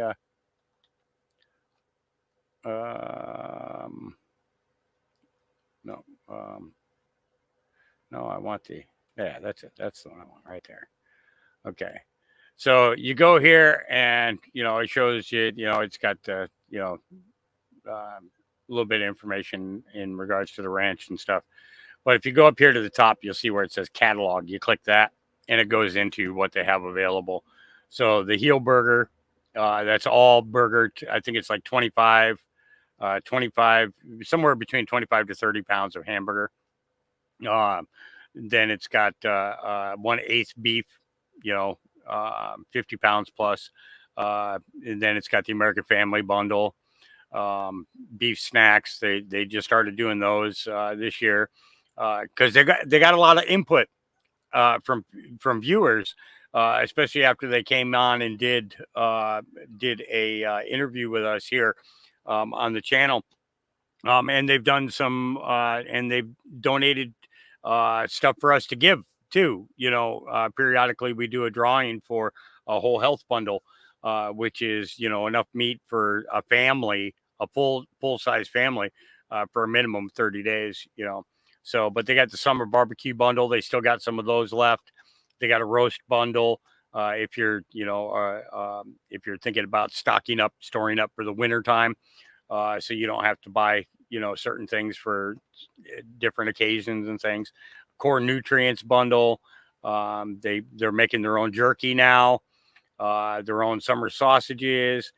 And you can buy a whole beef if you want it. You can buy a quarter cow, half cow, full cow, you know, and stuff like that. And then they did whole muscle jerky, which is great for the dogs. For dogs, it's just like, yeah, absolutely great for dogs. You know, so they have all different kinds of stuff, and you can order it directly from them and stuff. And they also have something that's called the community locker or the community freezer. And basically, Auntie Wells is the one who got them to set this up. And basically, it's you can donate $5, $10, $25, $50, $100, $250, $500. And basically, what it does is well, basically, he says it right here. Not everybody is financially able to have our beef shipped to their doorstep, but are in need of nutrient-dense food, which is why we started Lightning Springs Community Freezer. We have had many kind-hearted individuals asking if they could help or could donate to help other people wanting to join the farm to table community, get a bundle of beef. To make sure that your donations are actually going to people in need, we've set up an application process so that we can vet potential candidates. And a few of our listeners have actually applied and have gotten orders of beef to carry them through, you know. So, you know, those $5 donations, $10 donations, $25 donations, those all add up, you know, and it helps to provide somebody who can't afford food to be able to get some. And, you know, especially, you know, a single parent with kids and things like that, it's really hard to be able to keep up on the meats, you know, and on one income. It's really hard to do that when you're raising kids, and, you know, so, you know, or you're elderly and you only get, you know, $13 to $15 in on your food stamp card, because, you know, by the time your Social Security check gets spent, you know, that covers pretty much your power bill and your rent. After that, you're lucky if you got $20, $30 left over, you know. And it's ridiculous. So helping people was the goal, and that's what we, you know. All right. We're going to be covering quite a bit of this stuff today in regards to ABC is not doing well. It's not just shipwreck. There's going to be others as well. But let's go ahead and here we go. ABC is not doing well. ABC has had to come out with a statement and stating unequivocally that Kamala Harris did not receive the questions before the debate. You betcha.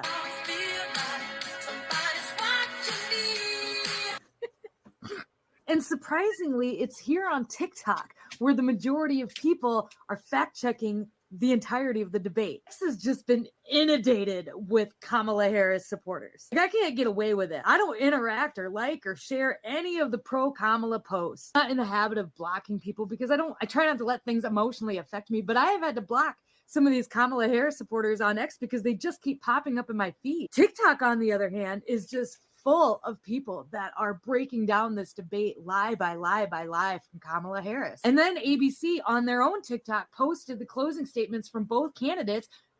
Kamala Harris only got 4.4 million closing statement, and Donald Trump is at 23.3 million views. And then Mark Penn, who is a former Clinton advisor, called for an independent investigation into ABC News for rigging the debate. There won't be another presidential debate. Kamala came out literally like 30 minutes after the debate saying it's time for another one. And Trump was like, nah, we're done. This just isn't happening anymore. And then the timing with Taylor Swift's endorsement and all of that, like, I don't care what the media says. I don't care what Google says. Like, Kamala did not win that debate. I am so overjoyed to see all of these content creators actively fact-checking all of this information. Even CNN came out and they fact-checked Kamala. I'm not going to hold my breath on CNN, but it's something. There won't be another presidential debate. Trump's like, no. And I don't blame him. I honestly don't think there should be another presidential debate ever again until something with that whole thing changes. Those debates need to be done on X, and they need to be done with true unbiased moderators, where each candidate needs to pick their own moderator to crisscross the questions. So like Tucker Carlson could ask Kamala questions and somebody from mainstream media could ask Trump his question. I think that would make it a little more fair. And it wouldn't be a bad thing, but I think that there shouldn't be a moderator at all. I think that the American people should be the moderators and that we should be asking the questions and getting answers from both of them in regards to it. That's what I think. Kind of like a town hall kind of setting for the debate is exactly what needs to happen. The American people's involvement without the corporate news being involved and directing the narrative. It's just like, I totally get it. I do. All right. Houston, Texas, talking about cats. It is my belief, based on the number of bodies we found in such a short time period, that a human did do this. Only on 2 tonight, a disturbing story developing in Houston's East End neighborhood. 3 cats have been found dead in the past 2 weeks, their bodies mutilated and cut in half. We do want to warn you, though, those photos and the content in this story are very graphic and very disturbing. Thank you for joining us tonight. I'm Daniela Guzman. And I'm Keith Garvin. The cat remains were left for people to find while walking the community. And tonight, Houston police are telling KPRC2's Gage Golding that they are opening an investigation about who is doing this and why. This is the 3rd time in less than 2 weeks that a cat was found dead, their body cut up, and only part of the remains left lying out along the street here in the city's East End. It's disgusting. It's frightening. It's just one way to describe the horrific sight Jackson Heim and others here have. Well, don't like me sharing that one, huh? Seen. So my mom was out walking her dog, and she passed by, saw that a black cat was severed in half. Cats cut in half, others with their paws cleanly chopped off. We have not found any blood around any of the bodies that we've picked up, and we've also, all of their internal organs are still around. Each of these cats are part of a community colony. The first found dead 2 weeks ago. The second cat, this calico named Stella, found mutilated this past Sunday. And the third just reported on Wednesday. And for this to happen 3 times in 2 weeks when we haven't seen anything like this in 30 years, I find it hard to believe that that's just a random animal attack. Yep. It's just a random animal attack. Yeah. Yep. I agree with this guy. Yep. They use it for voodoo. I already covered that one there. Poof. says Il Donaldo Trumpo. The average household is paying for the same basket of goods and services, on average, about $1,000 more per month compared to January of 2021, that we've turned the page on inflation. But American families aren't feeling that, to the point where the vice president didn't even directly answer the question in the debate. Do you believe that Americans feel they're better off than 4 years ago? I'll see you guys tomorrow. Thank you. Yeah. Won't answer questions? You're fired. You're fired. Stacey Wallen says, hey, Taylor, this is for you. Hey, real quick, if you're a celebrity, shut up. If you're a celebrity, shut up. Shut up. Don't tell us what to do. Don't tell us. Don't talk to us like you know what it's like. Don't tell us that we should be voting for this person or talking about this. Stop talking. Stop talking. Because you have no idea. You don't know. You don't know what it's like. There are people out there right now, and it shouldn't be political. Feeding your family should not be political. Having to choose between paying rent or groceries that week and rent is delayed, it should not be political. That should literally just be, life. But as a celebrity, stop talking because you don't know and you sound stupid. And if you're somebody who follows a celebrity blindly and just does what they say because of who they are, also you shut up. Sit down, take several seats because I'm exhausted. And I'm pretty sure most of the world, most Americans are also exhausted. Love you so much. Some of you. Love you so much. Love you so much. That's what she said. She said, love you so much. Shut your pie holes. Yes, shut your pie holes. And she's right. People have been listening to celebrities for way too long. Way too long. Yep. Conservative Ant. Take the weekend and recenter. Oh, God. So good. Good morning. Hello. So I want to come on here and talk about the video that I made yesterday, a very passionate video that I made, because I think a lot of Americans feel the same and they're frustrated. And I'm sure that Dang nabbit. people... Dang nabbit. I wanted to show that particular video because to add context to this. So let me show that to you first. Okay, a second here to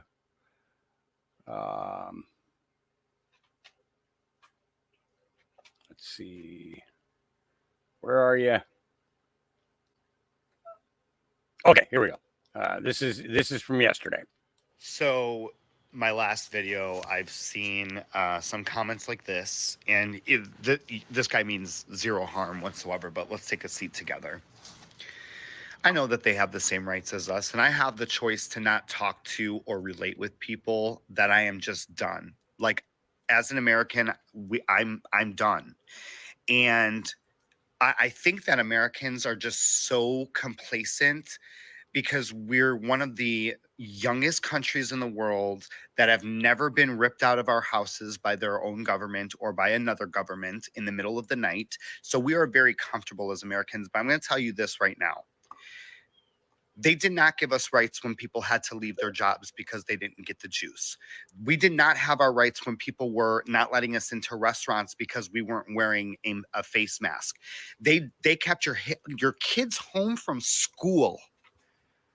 Okay? They kept your kids home from school. And now this bitch and her supporters are sitting there laughing at you because you support Donald Trump and a better economy and a safe border.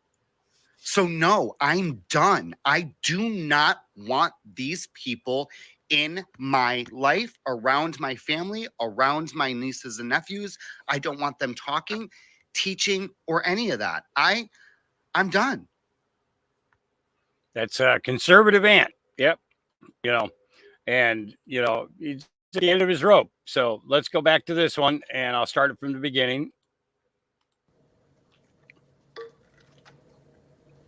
Oh, God. So good. Good morning. Hello. So I want to come on here and talk about the video that I made yesterday, the very passionate video that I made, because I think a lot of Americans feel the same and they're frustrated. And I'm sure that people on the left that really don't like Donald Trump probably feel the same way about him that we do or that I do about Kamala. And I think that everyone is tired. And I got some messages yesterday from some very level-headed Democrats, and they said, "Aunt, I understand how you're feeling." So it centered me a lot today. Even they have said that the liberal goalpost has been moved so far left that they're politically kind of just in the air. So with that, I'm going to say maybe we just take a few breaths, enjoy this Friday, enjoy the weekend, collect the thoughts, and then hit it and bang it again on Monday.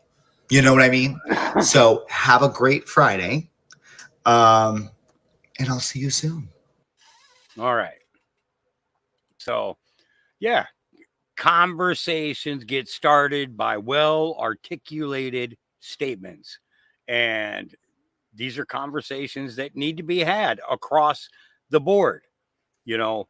But at the same time, you know, it is clearly understood the reservations that everybody has in regards to changing one's opinion about them, the other side, you know, whatever side you're on. Well, it's the opposite side that we're talking about.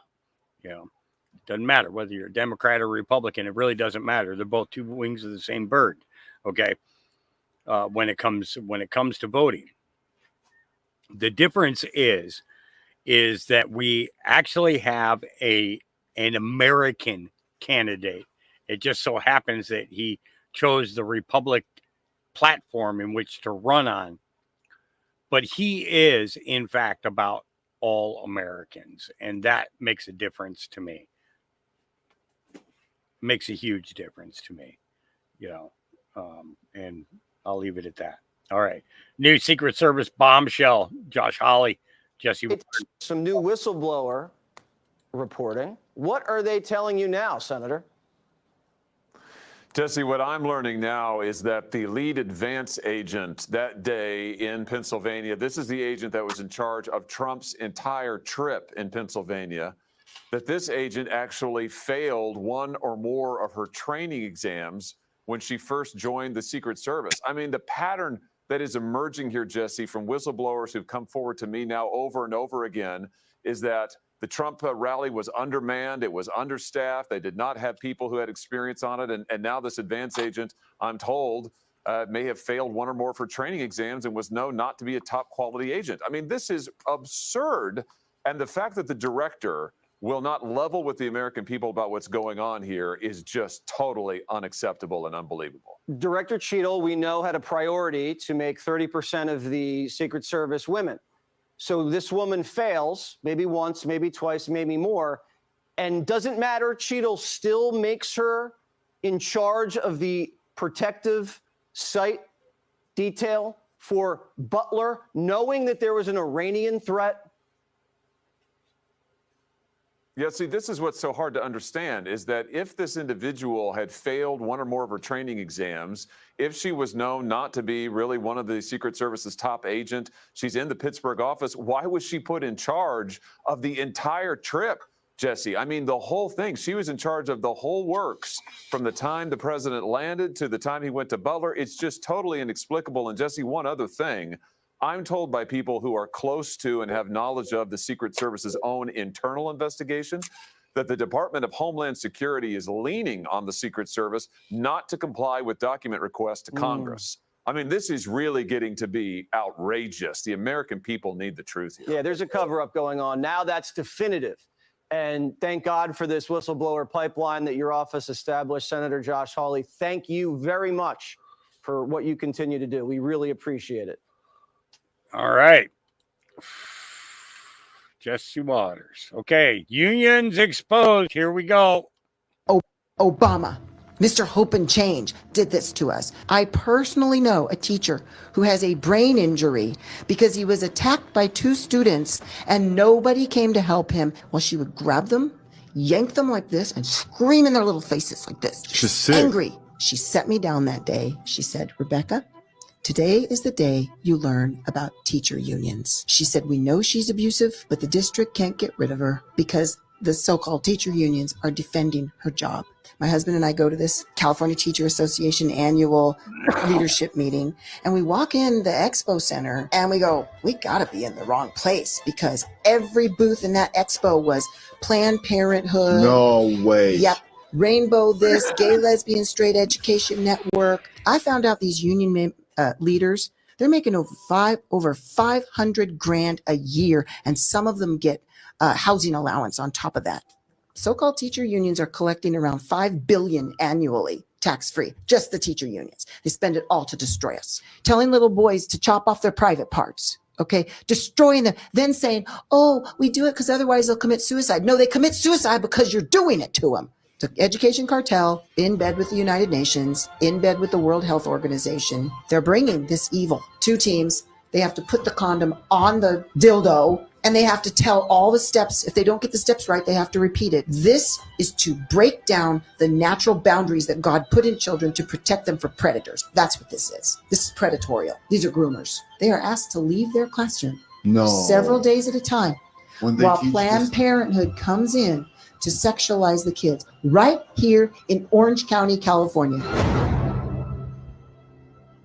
Yeah. Everything that you're going to hear on this episode will blow your mind. Before we start, I just need 30 seconds of your attention. Obviously, YouTube suppresses my channel just because of the content that I make. YouTube does not want you to hear the truth. This episode... Yeah.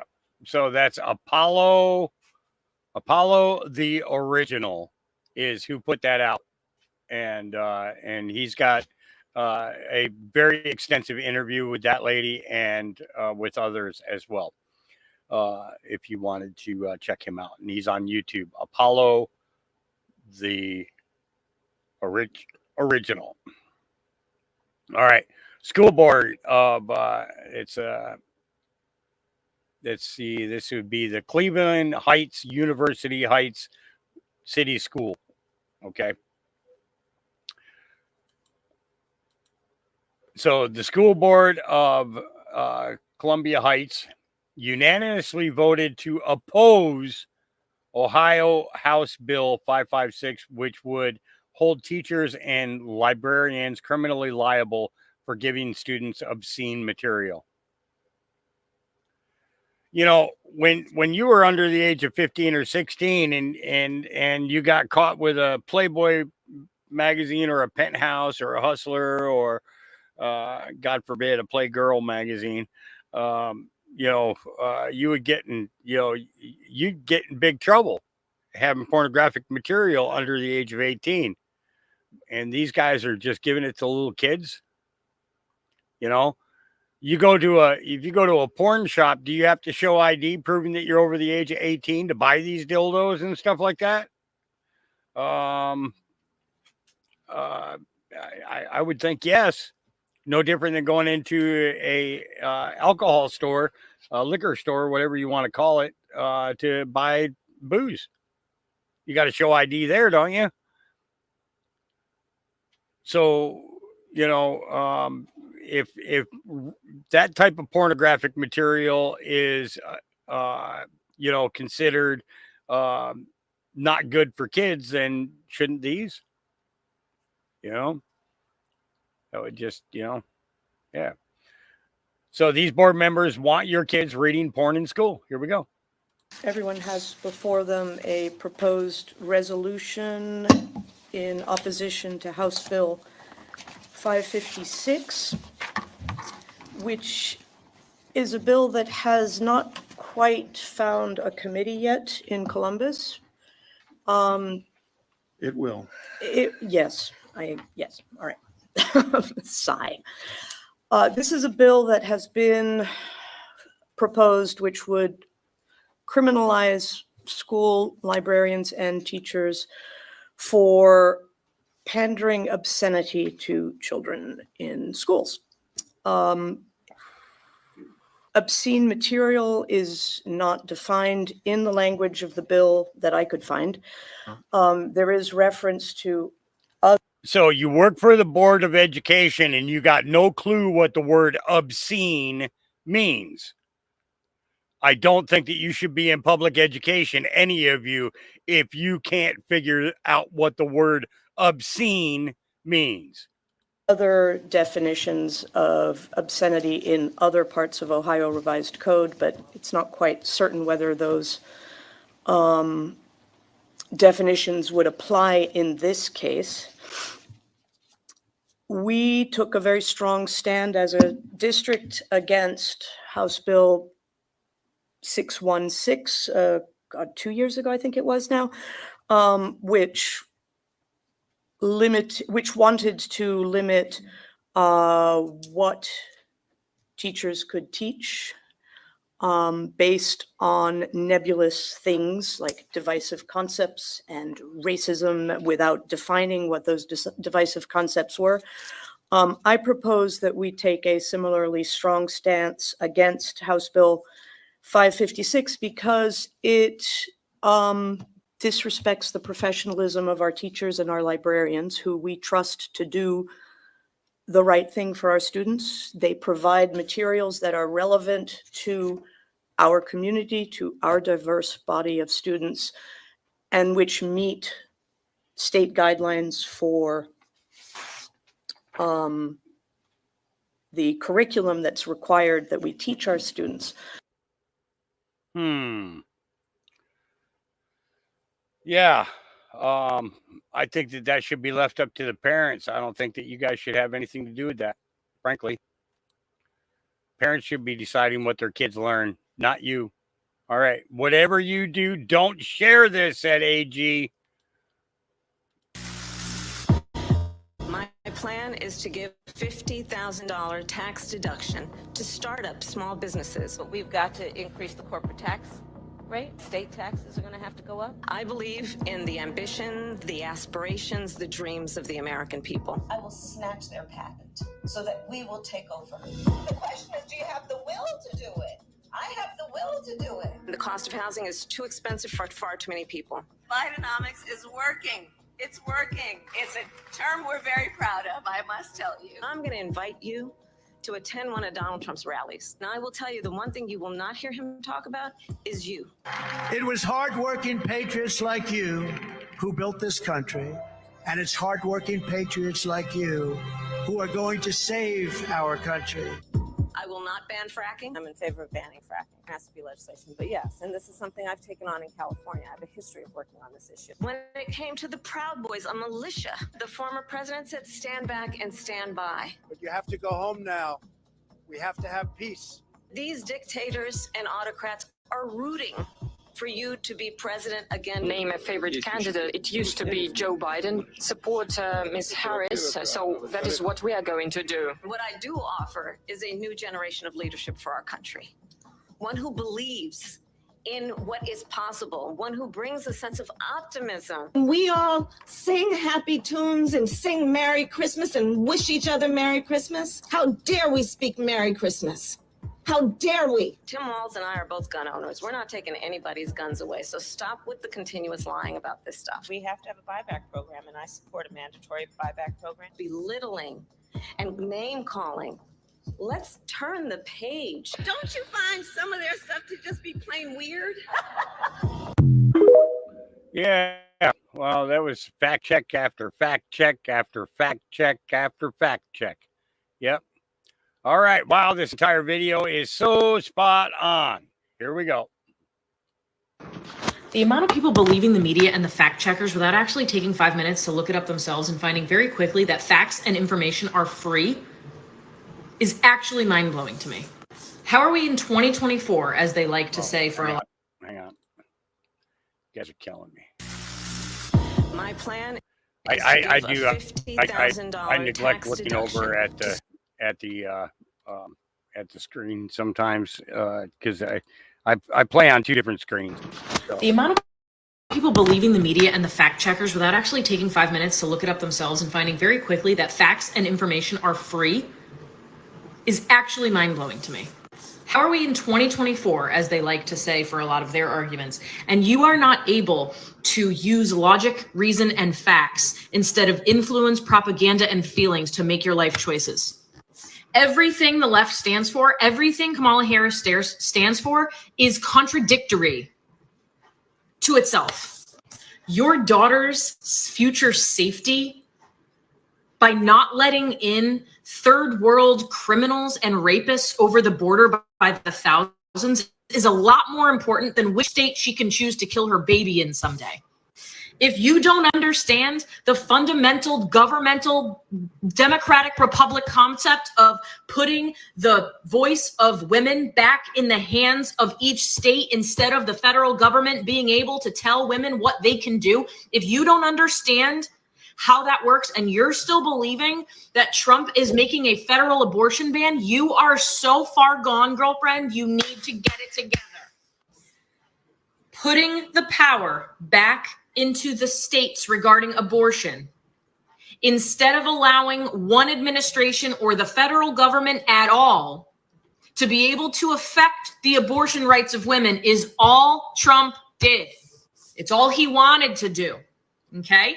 So educate yourself. If you live in a state and you don't like the rules, get involved and use your voice. All it did was put the voice back to you where you live, instead of allowing the federal government to tell you what you can and can't do. So just because this federal government tells you what you want to hear, okay, doesn't mean that a federal regulation on abortion makes sense. God forbid the day comes that the person running the country isn't going to tell you what you want to hear. They're going to tell you the opposite. That's no longer an issue now because each state is in charge of their abortion laws.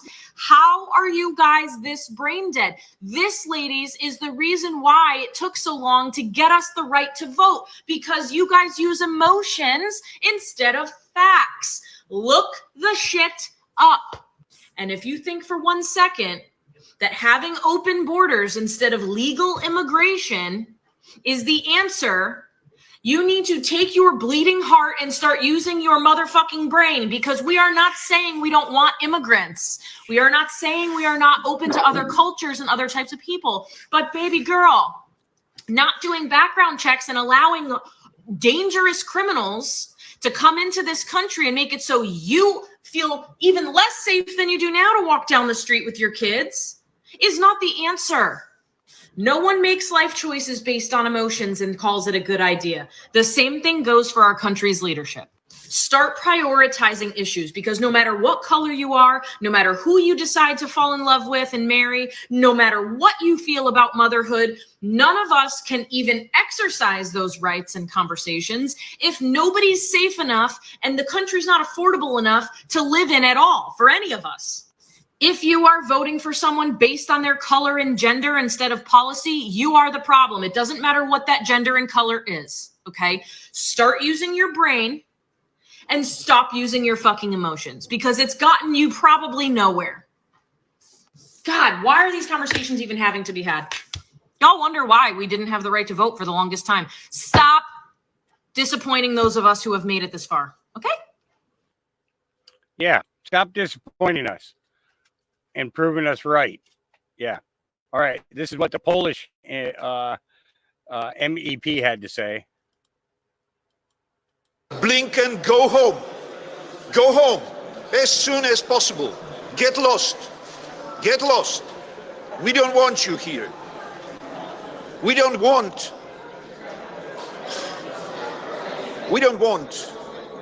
Polish people paying and dying for your wars.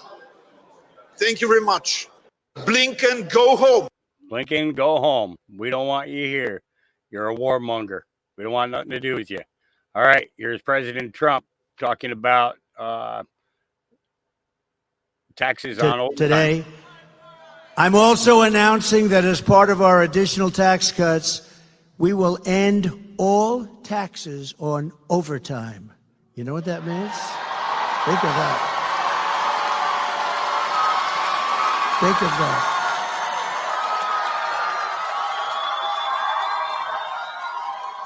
Think of that. That gives people more of an incentive to work. It gives the companies it's a lot easier to get the people. And, you know, I went to some economists, great ones, and I said, what do you think? They said, it would be unbelievable. You'll get a whole new workforce by doing that. No taxes on overtime. The people who work overtime are among the hardest working citizens in our country. And for too long, no one in Washington has been looking out for them. Those are the people. They really work. They're police officers, nurses, factory workers, construction workers, truck drivers, and machine operators. It's time for the working man and woman to finally catch a break, and that's what we're doing because this is a good one. And I think it's going to be great for the country. So that's why we will be saying that if you're an overtime worker, when you're past 40 hours a week, think of that. Your overtime hours will be tax-free. Okay, good. You're going to have it too. Yep. I think that is great. I think that is a great way to go. All right. And then Trump announced the launch of World Liberty Financial and that we're leaving the big banks behind. Here we go. Join me live on Twitter Spaces at 8 p.m. this September 16th for the launch of World Liberty Financial. We're embracing the future with crypto and leaving the slow and outdated big banks behind.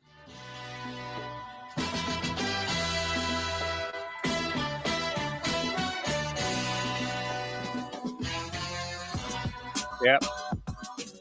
World Liberty. Beginning in September, I will turn everything around, and my people shall see an intervention of a kind that they have never seen before, says the Lord.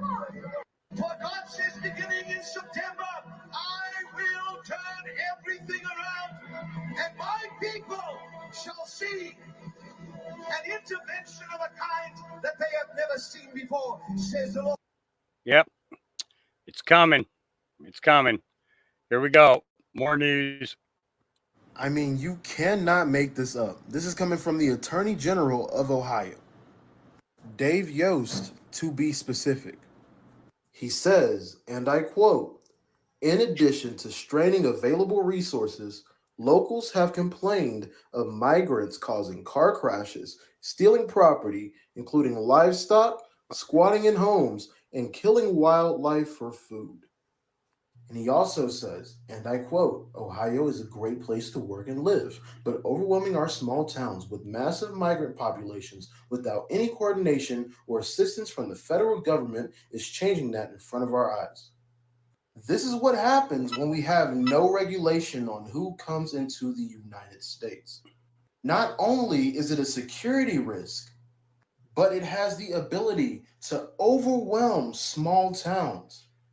It might not seem as bad when they're coming in small groups, but I want you to visualize if 1 million people were just charging through the border all at once. It would be all over the news and everybody would be panicking. Anyways, that's all I got. God bless. Have a wonderful night. Yeah. All right.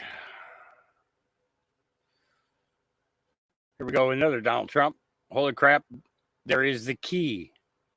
Drop number 11 says military intelligence, the FBI, CIA, NSA, no approval or actually, let's just go ahead and pull it up this way here. Then everybody can understand the context of this and go here. Let's go. Hashtag 11. Boom. And I have no idea why that other post came up. All right, but key military intelligence, visa, FBI, CIA, NSA, no approval or congressional oversight, state secrets upheld under Supreme Court.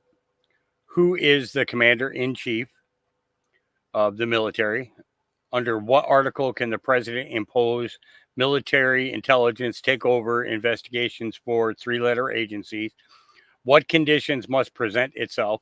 Why is this so very important? Who surrounds POTUS? They lost this very important power, the one area of the government not corrupt and directly serves POTUS. So, yeah, it could be interesting to see, but let's listen to what Donald Trump had to say. Two, where I have the right to do whatever I want as president, but I don't even talk about that. It's a thing called Article 2. Nobody ever mentions Article. More importantly, Article 2 allows me to do whatever I want. Article 2 would have allowed me to fire him. So it sounds but like I wasn't going to fire. You know why? Because I watched Richard Nixon go around firing everybody, and that didn't work out too well. So very simply, Article 2 would allow me to do. I could have done anything I wanted. I don't even bring it up because we don't even get there. Absolutely, I have Article 2. It gives me all of these rights at a level that nobody has ever seen before. We don't even talk about Article 2. So they ruled no collusion, no obstruction. Very simple. Yeah. Article 2. Where I have the right to do whatever I want as president. Yep. Article 2.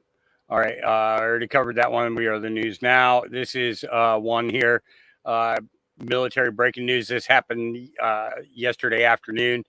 Military officials are investigating after a rear tail cone from a Boeing C-71 military aircraft fell from the sky and landed in a school parking lot. And this is in Hanahan, South Carolina. Currently, military officials are currently investigating the incident in Allahan, South Carolina, after a rear tail cone from a Boeing C-17 Globemaster III aircraft fell from the sky and landed in the parking lot of Divine Redeemer School.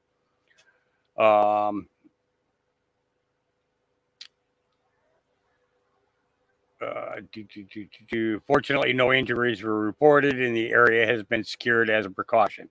Officials stated they are aware that the tail cone detached from the military aircraft during flight and have launched a thorough investigation to determine the incident cause of the incident.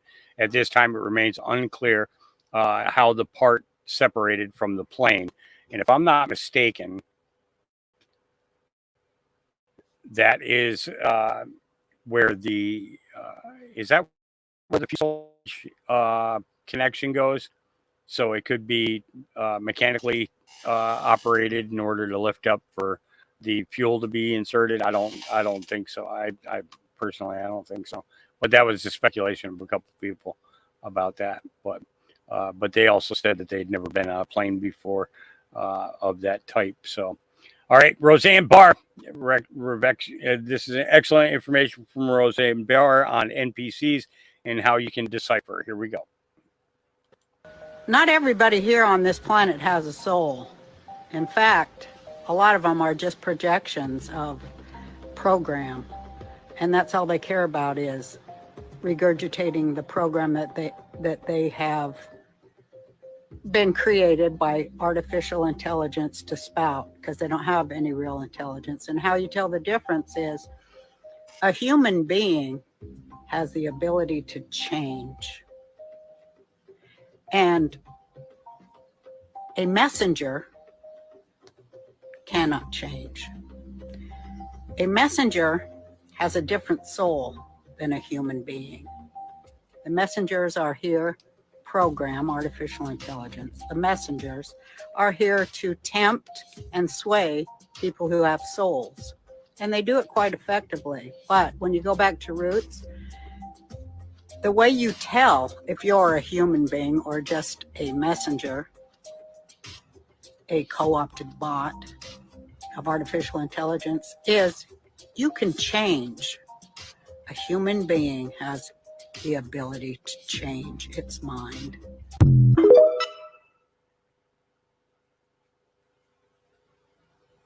Yeah. You have the ability to change.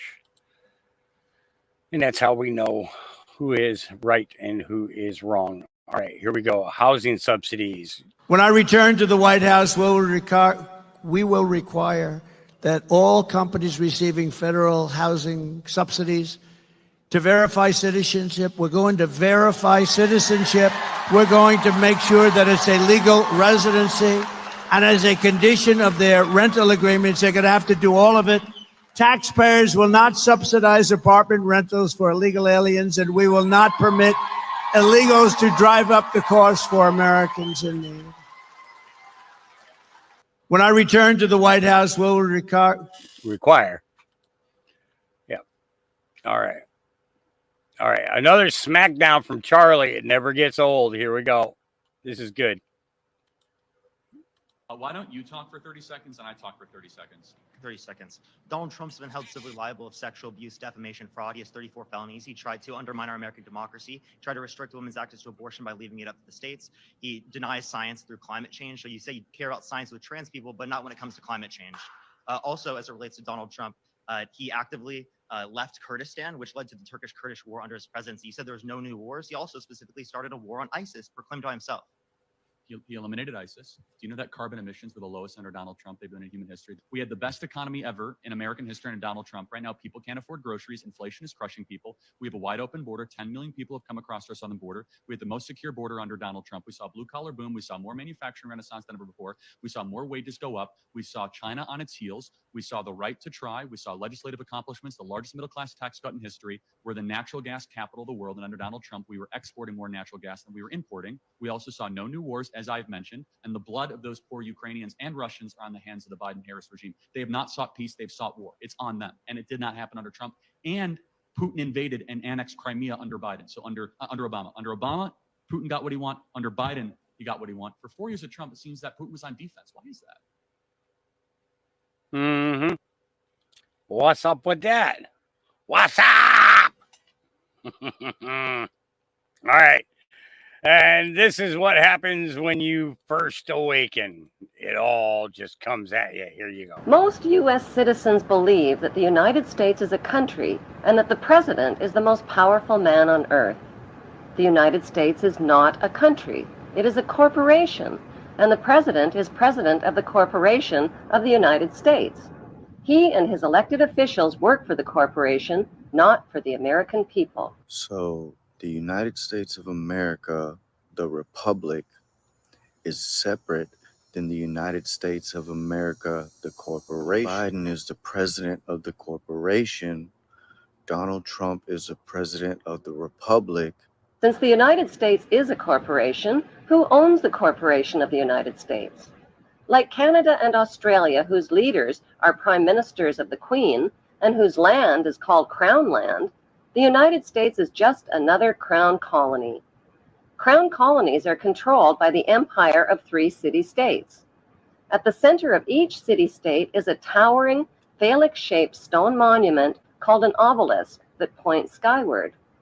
In D.C. city-state, the obelisk, known as the Washington Monument, was dedicated to Freemason George Washington by the Freemason Grand Lodge of the District of Columbia.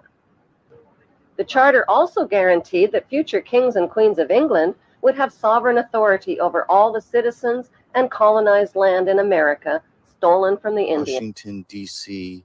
is its own country, which is owned by the British. The Queen just passed. Hold on a minute. That's what it's like, isn't it? It's the first things you learn about is that we're a corporation, you know, and you know, it's kind of like yeah, it's like okay, I got to look into that, and then you get the next piece, and then you get the next piece. Next thing you know, you're becoming a professional at you know, at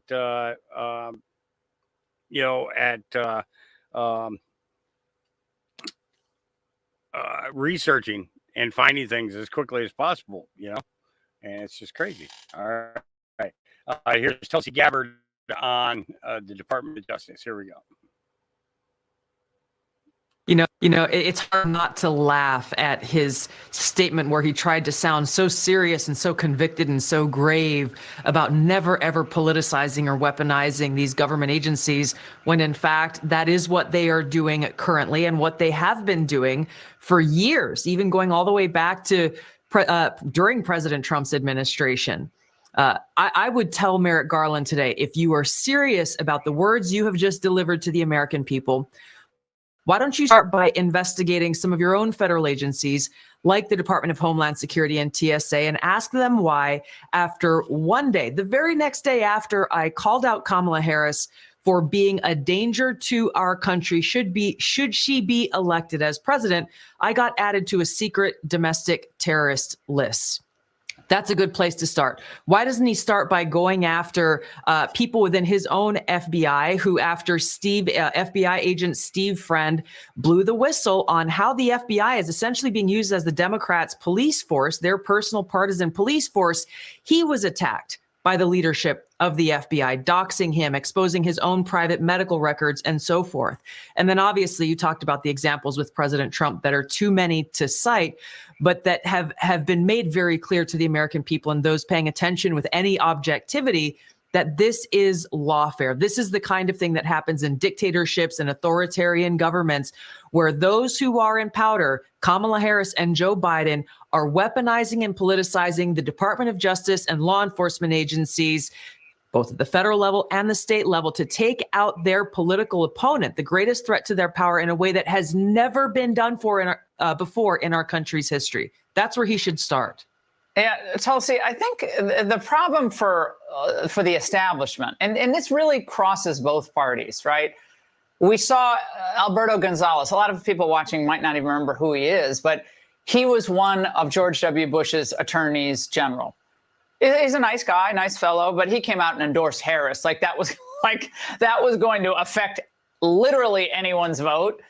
But increasingly, those officials are just seen as one and the same. But they keep doing the same thing over and over again, I guess thinking there's going to be a different result. But in the end, the institutions that they claim to care so much about are just harmed. Yeah, the point that you just made about how this isn't about one party versus the other. It's about this permanent Washington establishment that cares more for their own power, the power of their government that they control, over the voices and the power of a free people living in a free society. And that's really where President Trump has exposed them for who they really are. This isn't about Democrats versus Republicans. It is a choice for voters in this election between freedom versus tyranny, between peace and war, economic prosperity and economic hardship. So we shouldn't be surprised when we see people like that former attorney general, people like Dick Cheney and Liz Cheney and Adam Kinzinger and others go and jump on Kamala Harris's bandwagon, and for Kamala Harris to say, "I'm honored. Please come and join us." God. When not that long ago, these same Democrats were calling him a war criminal. It exposes them for who they really are. They don't care about the country or the Constitution or the people. It's about them and their power. Now, Tulsi, former President Trump announced today on Truth Social that he will not do another debate against Kamala Harris. What is the thinking behind that decision? I haven't gotten any kind of insider brief that I can share with you. But for me, if I had to guess, President Trump went into a debate where it was 3 versus 1. It was completely biased. It was the propaganda media that's in the pocket of Kamala Harris and the Democrat elite going up against Donald Trump. It is political theater that they want to use as a means to spread their propaganda. And why would he? Why would he walk into that again? I think if he were to do any kind of debate, it would have to be he would have to be guaranteed a completely neutral setting. But the thing is, none of these propaganda media who like to call themselves journalists when they're not, they can't be trusted. And ABC just proved that point. So I don't disagree with his decision. I can see why he doesn't want a redo of that ambush and attack. Mm-hmm. Yep. All right. Thomas Massey, to pass the giant spending bill, the speaker was going to have Republicans stage a fake fight over illegals votes. illegals voting. The swamp was quietly laughing at those who believed it was real. I called them out on Monday, and they canceled the fake fight by Wednesday. And this is that. And I would call on Mr. Massey.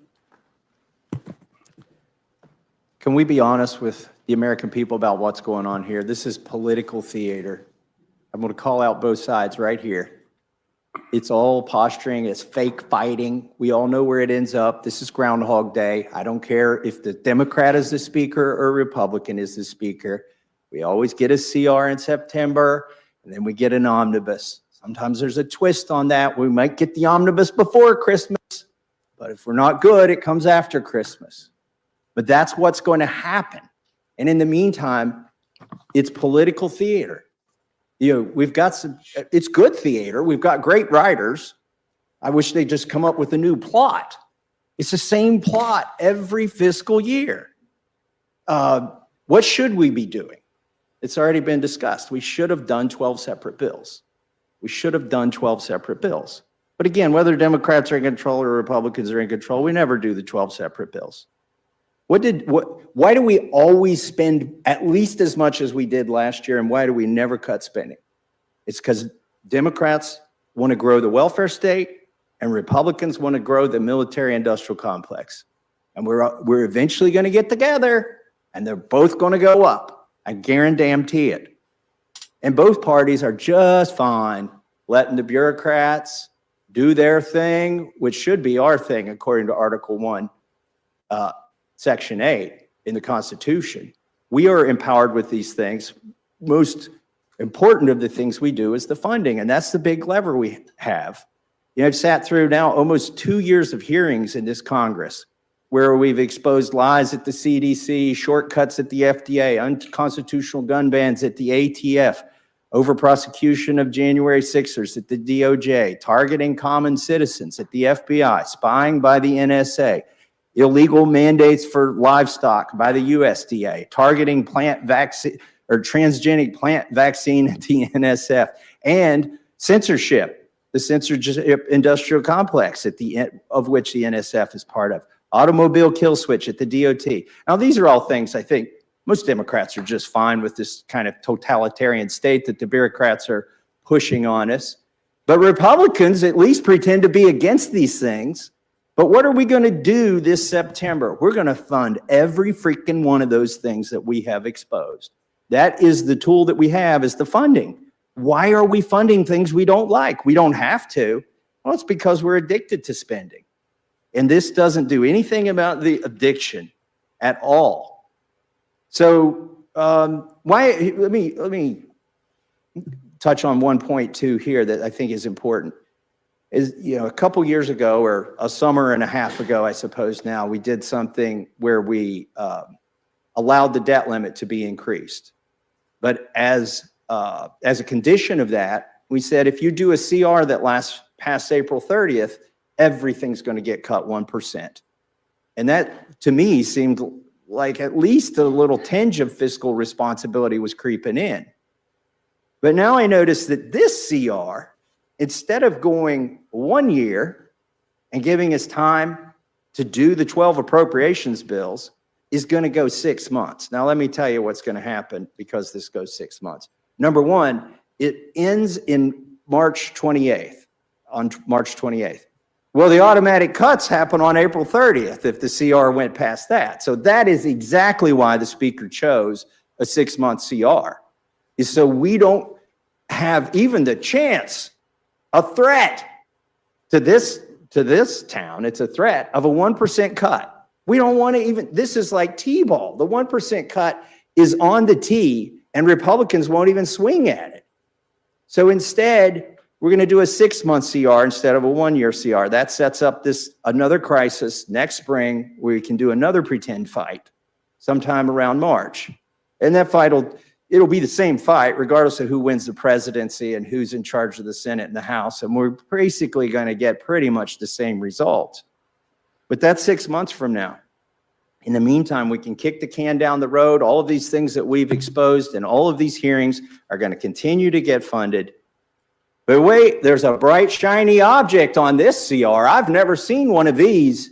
I have never seen a bright, shiny object attached to one of these must-pass bills. Oh, wait, no. It actually happens. There always is a bright, shiny object, a bauble, if you will.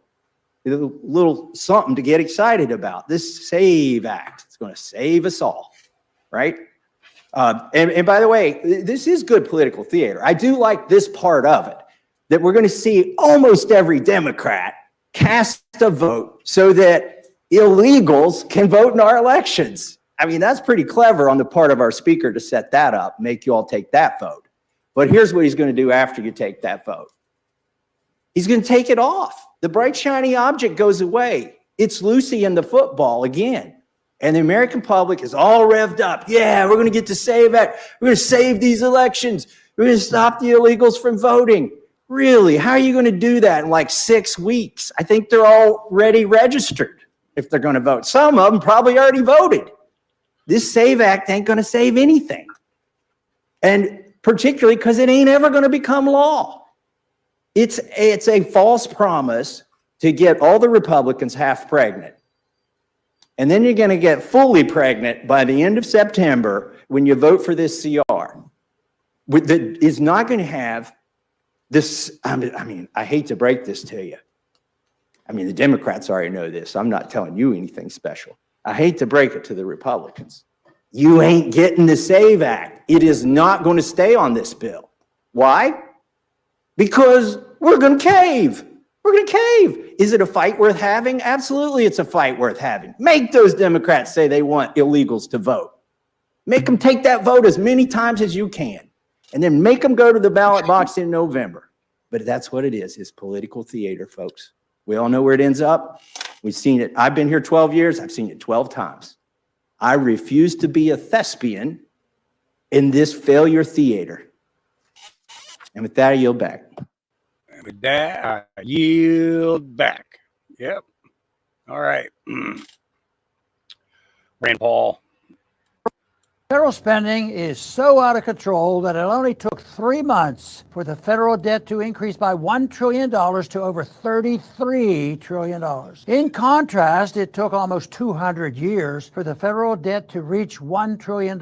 So that the federal government racked up more debt in the last 3 months than it did from the ratification of the U.S. Constitution until Ronald Reagan's first term. There will be even more shocking increases in the future, since according to some experts, federal debt is increasing by approximately $14 billion a day. Those tempted to blame the increases on President Biden, the Democratic Congress, or the COVID-related spending spree should consider the debt increase by around $1 trillion a year in 2017 and 2018, years when the Republicans controlled the White House and both houses of Congress.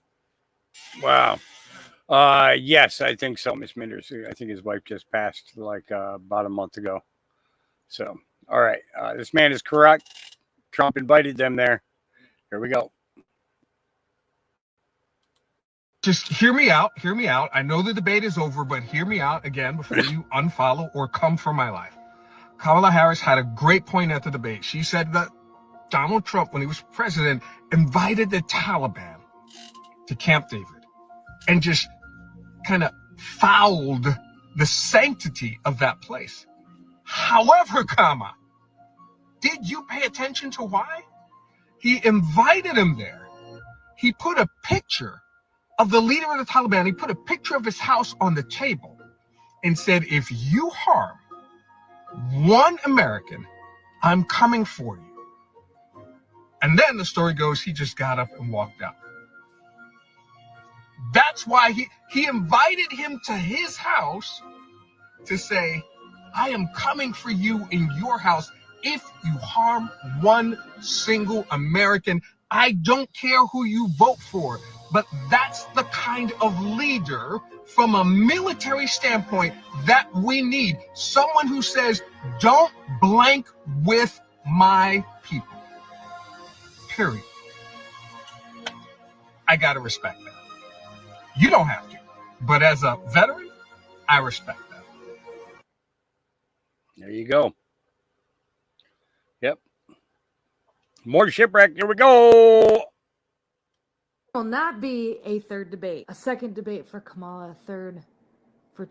Not going to be another presidential debate. Here's why. Donald Trump just sent this out stating that when a prize fighter loses a fight, the first words out of his mouth are, "I want a rematch." Polls clearly show that I had won the debate against Comrade Kamala Harris, the Democrats' radical left candidate, on Tuesday night, and she immediately called for a second debate. She and Crooked Joe have destroyed our country with millions of criminals and mentally deranged people outpouring into the USA, totally unchecked and unvetted, and with inflation bankrupting our middle class. Everyone knows this, and all of the other problems caused by Kamala and Joe. It was discussed in great detail during the first debate with Joe and the second debate with Comrade Kamala that she was a no-show at the Fox debate, and she refused to do NBC or CBS. Kamala should focus on what she should have done during the last almost 4 years period. There will be no third debate. Yeah, and he's kind of right. Literally like 4 hours after the debate, Team Kamala came out and said that they wanted another debate ASAP, and they positioned it like, we're not afraid, we're ready to debate again. And even at the time, I thought that was kind of weird because I knew that the media was going to prop her up saying that she won the debate. Why would she be in such a hurry to do another one? And then immediately Taylor Swift came out and she's like, I endorse Kamala Harris. And Caitlin Clark liked the post, and it was drama. And all of Hollywood got together and they were like, she was so awesome. I was like, oh.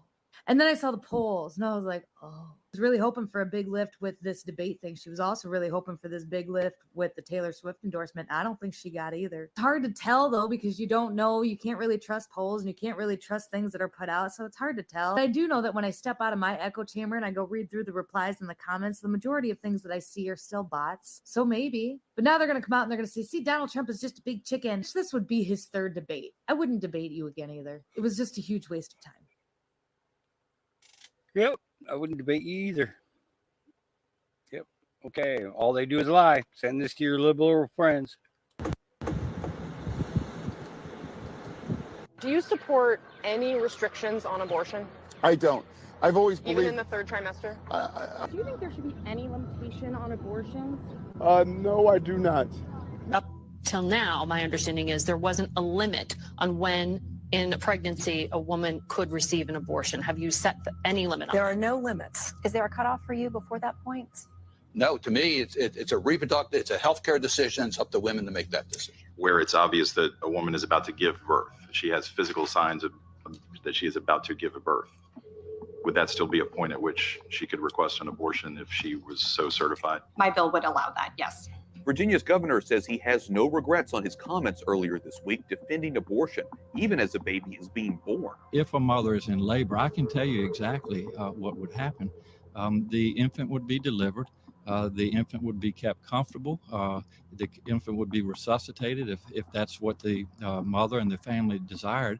And then a discussion would ensue between the physicians and the mothers. Are you for what he said, or late-term abortion, or the moments that he was talking about where you would keep a woman comfortable after she was giving birth in case she wanted to abort her third-term child? I don't know all his comments, but what I do know is that I am for women having the right to make a choice about her own body. State lawmakers in New York approved a law permitting abortion in the state up until birth. Cuomo applauded the legislation and marked the occasion by lighting the spire of the One World Trade Center pink to celebrate. 8 months into pregnancy, should a woman be allowed legally to have an abortion? Again, I've told you I believe women's right to choose, period. At the Capitol today, a House committee approved a bill that would remove restrictions on abortions performed in Minnesota. The bill would erase the requirements such as parental notification, or that clinics can only handle first trimester abortions, that patients be told about possible links to cancer,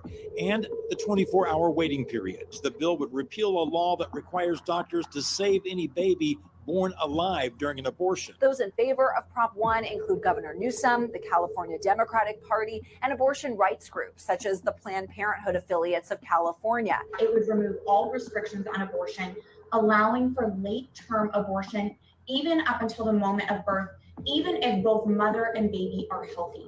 He is vowing to fight here and says this new law makes it very clear where California stands on the issue as a sanctuary for abortion care. Governor Gavin Newsom announced a new abortion marketing website establishing California as the nation's taxpayer-funded abortion state. The president is prepared to sign The Women's Health Protection Act, the so-called Women's Health Protection Act, that would have nullified state and religious freedom laws across the country with respect to abortions and allowed late-term abortions without any notable restrictions in most cases. Does he support any limits on abortion? He supports the right of a woman to make choices about her own body. Do you support any limitation on abortion, or do you think that women should have the right to have an abortion all the way up to 9 months? That should be a choice made between a doctor and a woman. You do it by not setting arbitrary gestational limits. Do you believe at any point in pregnancy, whether it's at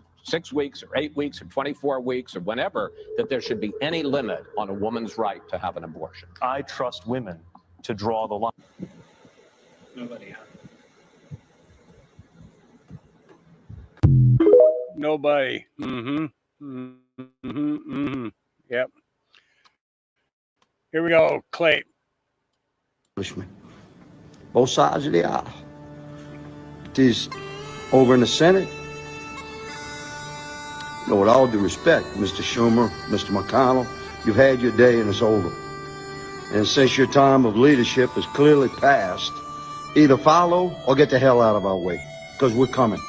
We're 100 million strong, mega patriots, and we're taking our country back. We're going to change the trajectory of spending. We're going to restore fiscal responsibility to this thing.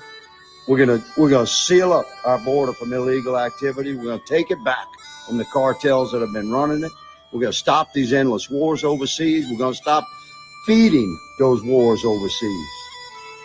We're going to restore dignity and might and undefeatable power to our military. If you're in our way, I advise you to get the hell out of the way. We'll keep you posted, America. There's a lot going on up here. Yeah.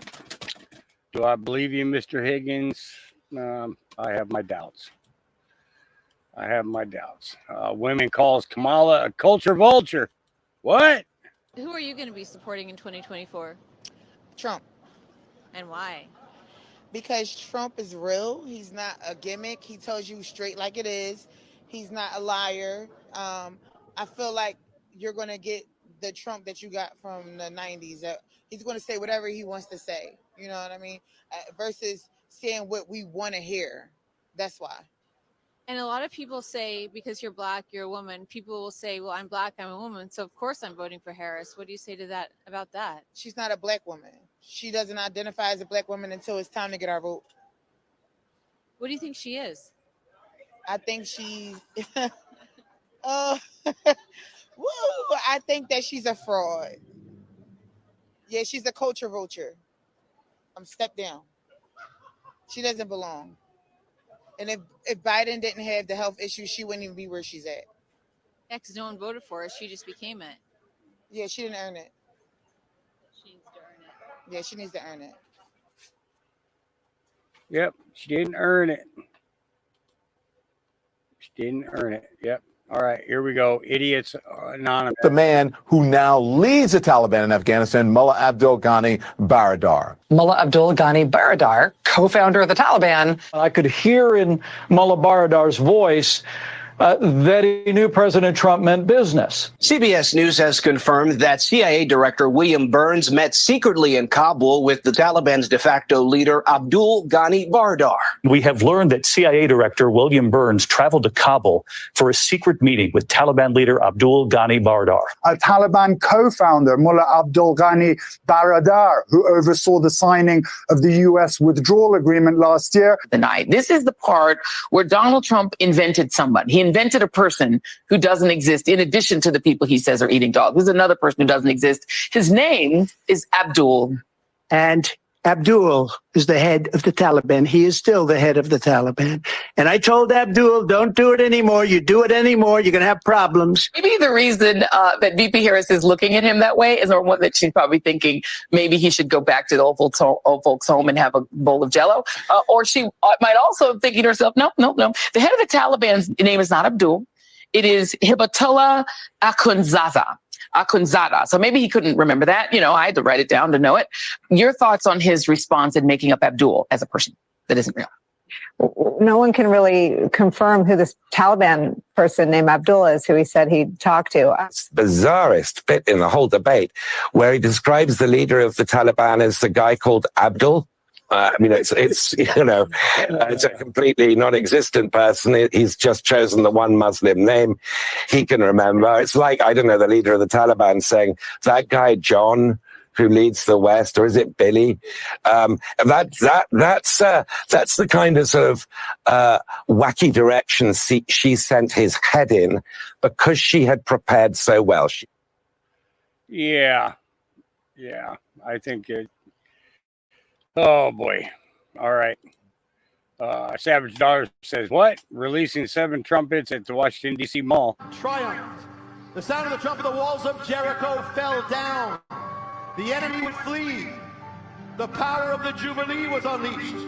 The blessings of God would break forth. And so now we're going to sound this 7 blasts, 7 trumpets. And we're going to believe as we pray for, this is a sign of his power, releasing of his power. We're going to pray, we're going to believe for the breakthrough of God, of everything we have done, the blessings of heaven. 7 times. Get ready. Lift up your hands. You can stay doing that, guys. Okay. You can come over here. Okay. The first trumpet, the unleashing of the purposes and power of God on the earth. Pray for it. Pray for it. We pray, Lord, for your power to be breaking forth on the earth, Lord, Father, in fullness, the power of God, of heaven. When you hear the sound of the shofar, then give a shout to the Lord.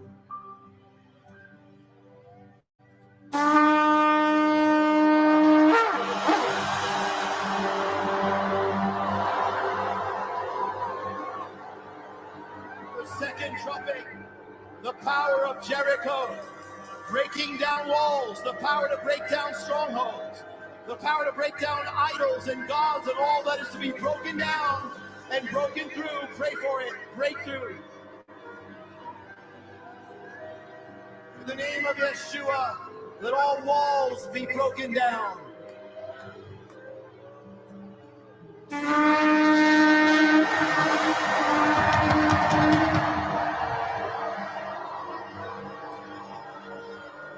The third trumpet, the power of return and repentance. Coming back, turning back, all the things we prayed about to be released, all who are fallen away back, the church back, all that. Let's pray for it. And all who need to come back. Father, we praise you and ask the power of return.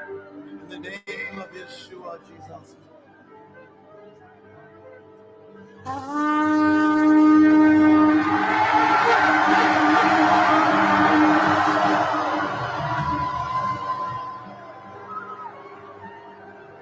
The fourth trumpet, the power of salvation, Yeshua, redemption, forgiveness, grace, the new birth, the gospel, redemption, his name being lifted up. Let's pray for it over the earth. Father, we pray for that power, Lord, of Yeshua, the most beautiful name, salvation, and all that it means to break forth America and the world.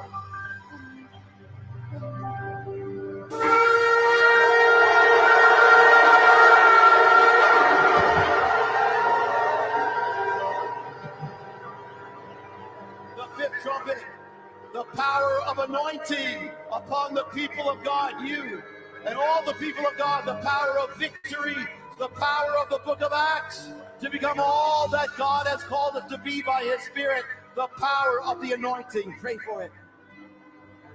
Lord, anoint everyone here in this National Mall and anoint everyone watching in America and everyone watching throughout the earth, and let your anointing go forth.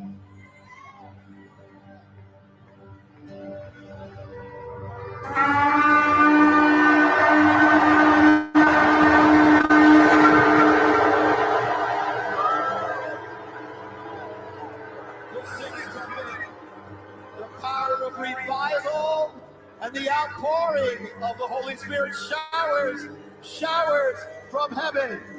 Pray for it.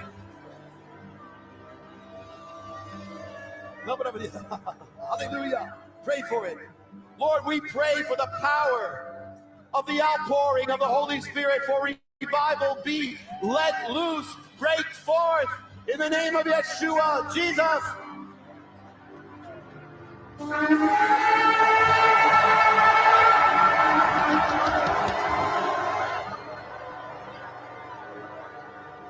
And the seventh trumpet, and this is the mystery, the seventh trumpet, that which is above anything we have asked, the will of God beyond what we know, for America, the nations, for the world, and for each of our lives, the power. And this time, when you hear it, this is God's prayer we're praying for now. When you hear the sound, let the people of God not only shout, but keep shouting. Let this be the greatest time of breakthrough.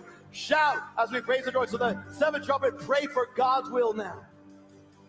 Father, we praise you. Let it be done. Your will be done on earth as it is in heaven. Lord, greater than we ask, more than we ask, more than we can imagine. Let it be so. Let it be done. Let it be done on earth as it is in heaven. In our lives as it is in heaven. Have your way as we pray for it, Lord. Let the will of God be unleashed.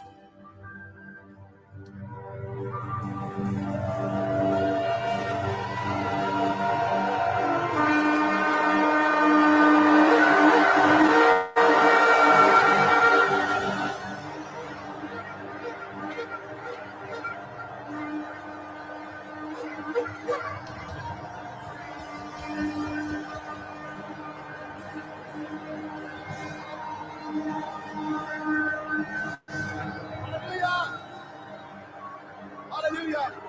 Lord, let it be done, Lord, and we praise you in Messiah's name. Amen.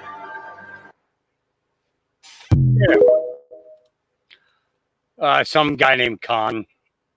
I don't know what his name is. All right, here we go. Okay, so Donald Trump and Kamala Harris had their debate last night. Okay, Yeah. and Taylor Swift said she endorses Kamala Harris and her running mate, Tim Walz. And Tim Walz is a strong advocate for abortions, for killing babies.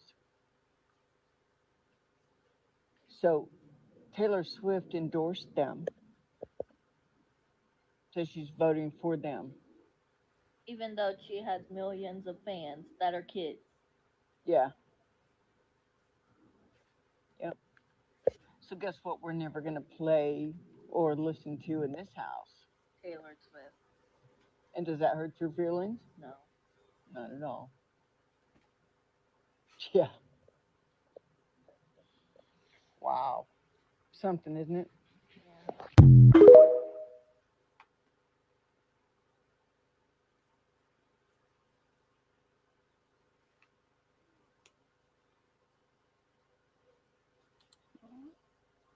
Yeah, isn't that funny?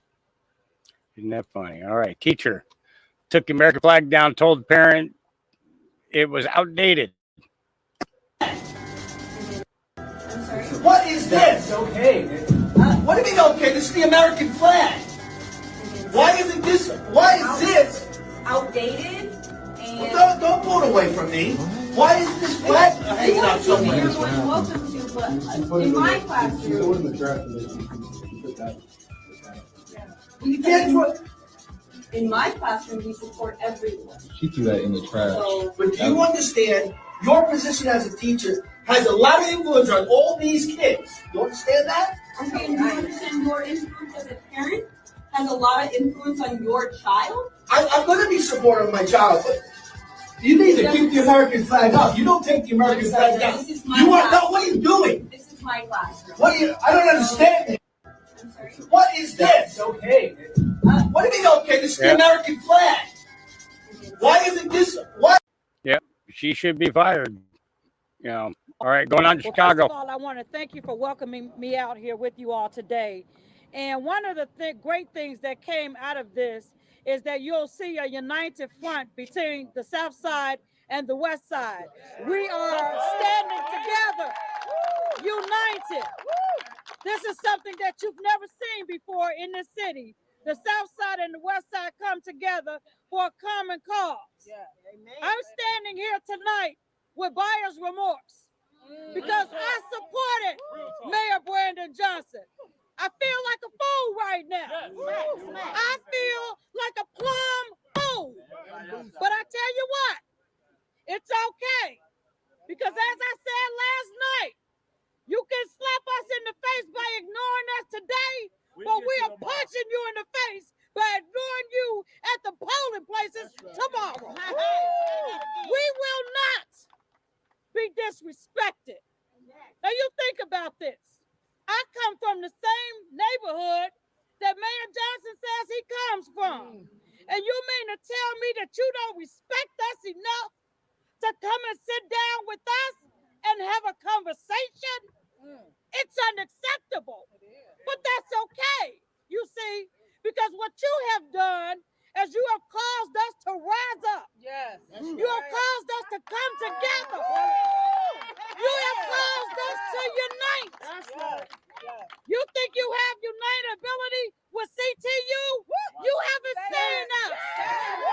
You haven't seen the monster that you have created. But we thank you. We thank you because for years and years and years, we have been trying to unite our communities. So we thank you, Brandon Johnson, because you've just done that. You may not thank us tomorrow, but I promise you, you're going to remember these people here. We will not be defeated. We will not be bamboozled. We will not be disrespected.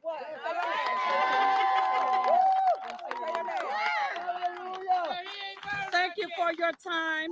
My name is Kata, C-A-T-A. Last name is Truss, T-R-U-S-S. And I am from the Austin community. Thank you. I will not be bamboozled. Well, first of all, I want to thank you for welcoming me. Peter Ducey just demolished Kamala Harris at her own rally in North Carolina. Protect this man. Here we go. There is something that I could not help noticing right as soon as we got into the room.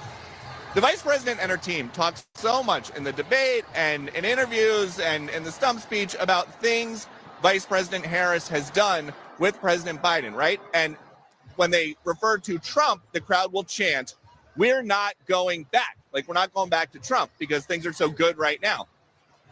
But if things are so good right now, then why does the new banner at the Harris rally say a new way forward? It will stand to reason that if the status quo was something that could win an election, you don't need a new way forward. It would just be forward. Neil. It's a very good point. Peter, there is something that I could not help noticing right as soon as we got into the room.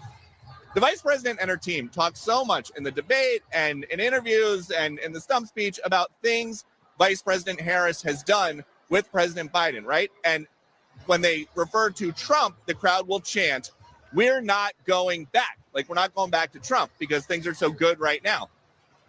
But if things are so good right now, then why does the new banner at the Harris rally say?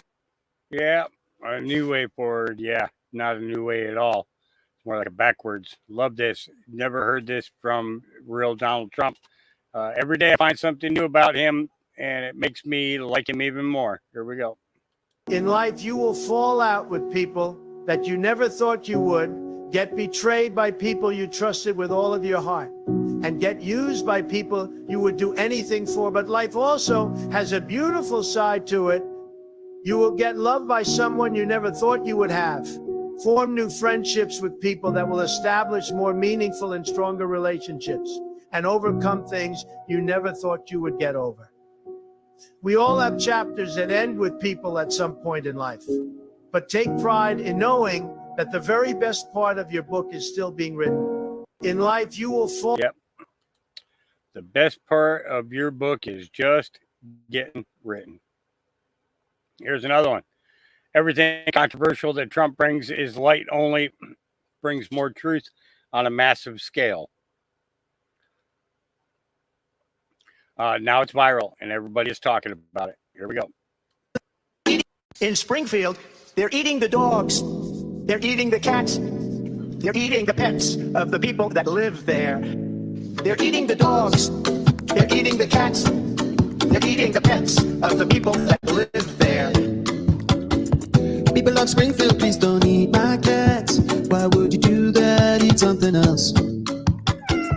People of Springfield, please don't eat my dog. Here's a catalog of other things to eat.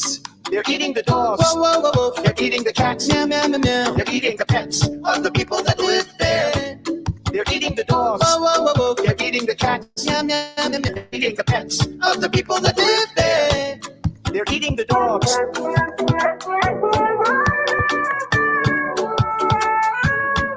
They're eating the cats.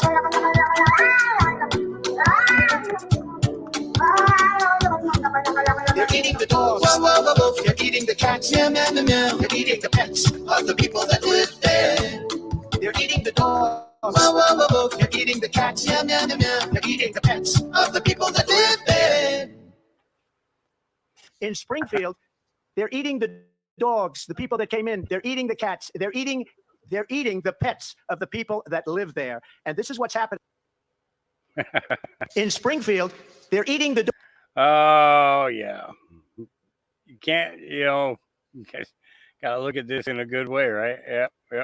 The key proofs are just stacking up, aren't they? Do you really need more proof? So Harvey gets indicted again today, September 12th. Well, how about this? Happy little Delta. 3 sex abusers, traffickers down.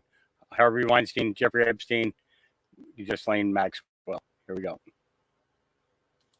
Weinstein's now facing new criminal charges in New York. A grand jury returned a new indictment against Weinstein today as the Manhattan DA's office prepares to retry the disgraced movie mogul after the reversal of his rape conviction earlier this year. ABC News senior investigative correspondent Aaron Katersky is here with the latest on that story. Aaron, what do we know at this point about these charges and Weinstein's arraignment? We don't know the exact charges because the indictment remains sealed until Weinstein does appear for arraignment. He had emergency heart surgery a couple of days ago, so he was not in court today. But when the judge asked for an update on the case, prosecutors revealed that they had secured a new indictment.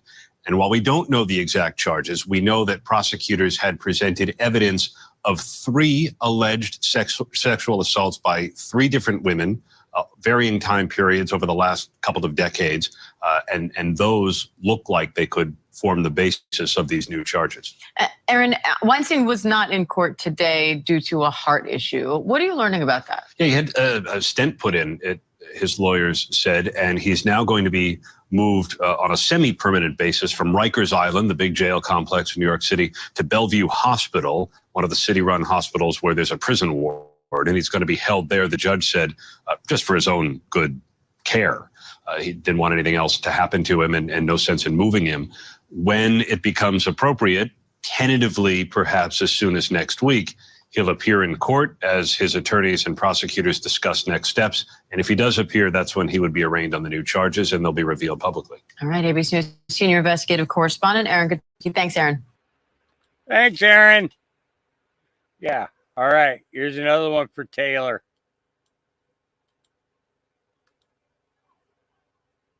Dear Taylor, did you research this? Child poverty at 5 jobless claims up. Jocelyn Niger, 12 years old, raped, tortured, murdered by illegal immigrants. Yeah, just going through the names. Kayla Hamilton. Maria Gonzalez. Laken Riley. Aiden Clark. Aurora, Colorado. Yep. Title IX, inflation, love, actually. Married, mom of 2 and a dog. Yep. Crazy, huh? Yep. Didn't even want to say it. She just played it. Yep. Older millennial. Here we go. Even liberals are saying that Kamala Harris lost that debate. Don't believe me? That's fine. Here's the proof. There's one thing you should pay attention listen to after the debate. The candidate who feels like he or she lost will ask for another debate. And who's asking for another debate? Harris campaign wants a second presidential debate with Trump. Kamala Harris wants a second debate. Donald Trump is not so sure. Harris campaign calls for second presidential debate, challenging Trump. Team Harris says she wants a second debate after torching Trump. Harris campaign challenges Trump to second presidential debate. And look, liberals, I only used your sources there. Rolling Stone, Axios, ABC, CNN, New York Times. Even the girl's video I used is so far liberal. The news girl is not impartial in any way. So super liberal news girl says that whoever lost the debate is the one that's going to be asking for a second one. And then pretty much every liberal news source I could find is talking about how Kamala Harris is demanding another debate. So who's really in the lead? All right, that's it. That's all I got for you for right now. Actually, let's jump to my regular feed and see if anything is happening there that we need to know about. Come on. We know. Okay, hold on. Let's see.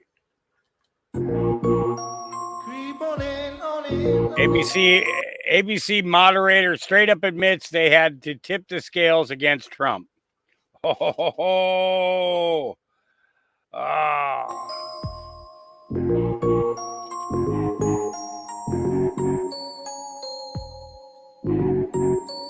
He doesn't even have to say anything, does he? Oh, yeah. All right. Tim Tebow, I have something really difficult to share with you, but I believe you deserve to hear it because we believe when your eyes are open to the reality out there of these offenders, you'll continue to protect your children and help us protect the rest. Here we go. Want to read one of the chats recently of some of the offenders of what they were saying. This is also filtered, so it can be a little bit more appropriate for today. One of the offenders in the chat asked what the others were into. Next man replied, he was mainly into 5 to 9-year-olds. Another said he was 60 and a very violent man, and no isn't an option for him. One of the offenders then said he has 20 terabytes of baby rape videos, and if they DM him, he would give them to him for a good price.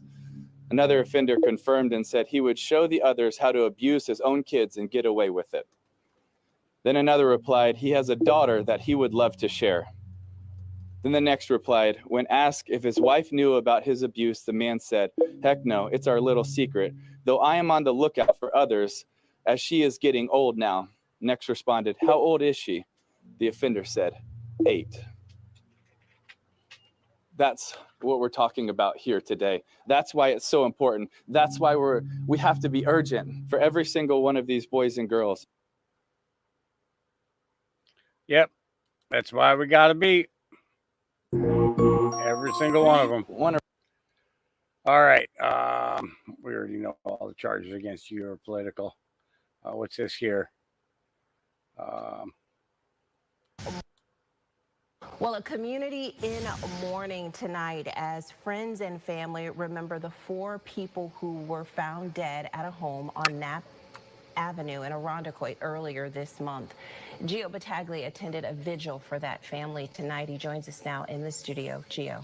Teresa, tonight that community laid down toys, lit candles, and placed photos of the family on the steps of that Knapp Avenue home.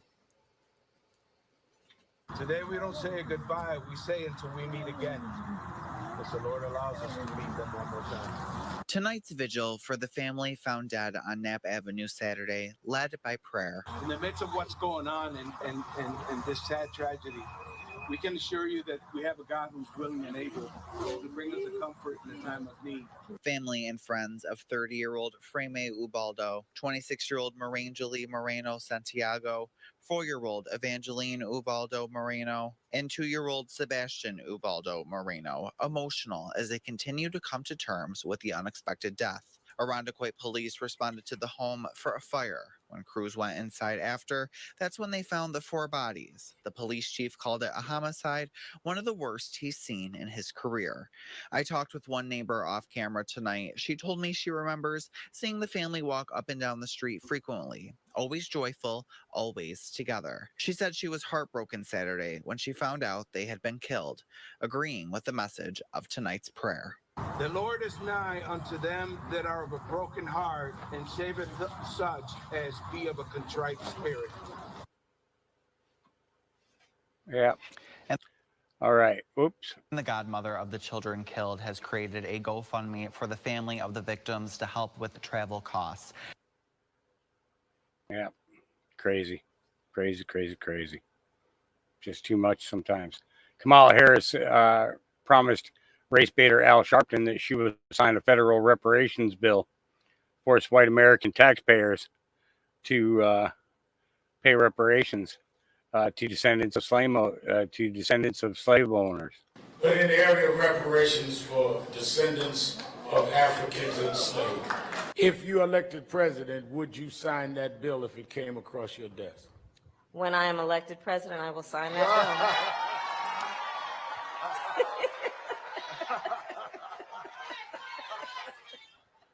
But in the area of reparations for...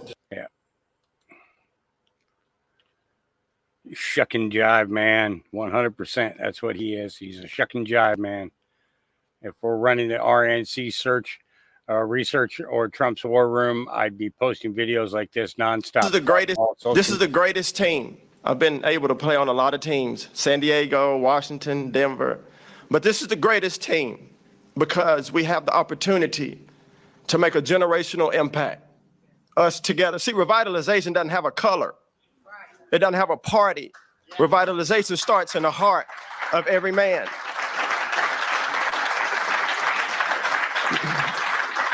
And I say that because if we focus on the true mission and the people, the grandmothers, the grandfathers, the next generation coming after us, the kids that are truant, now they're working, the single mothers who now have a job to restore dignity and hope in their family and in the community. That's why I'm here.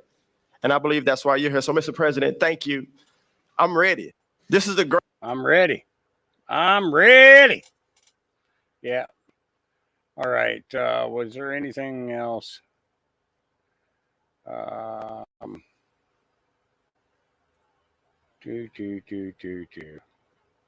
it looks like we're pretty much all caught up. It's oh, here we go. Last one. Screw you, Taylor Swift. That's how I would like to begin.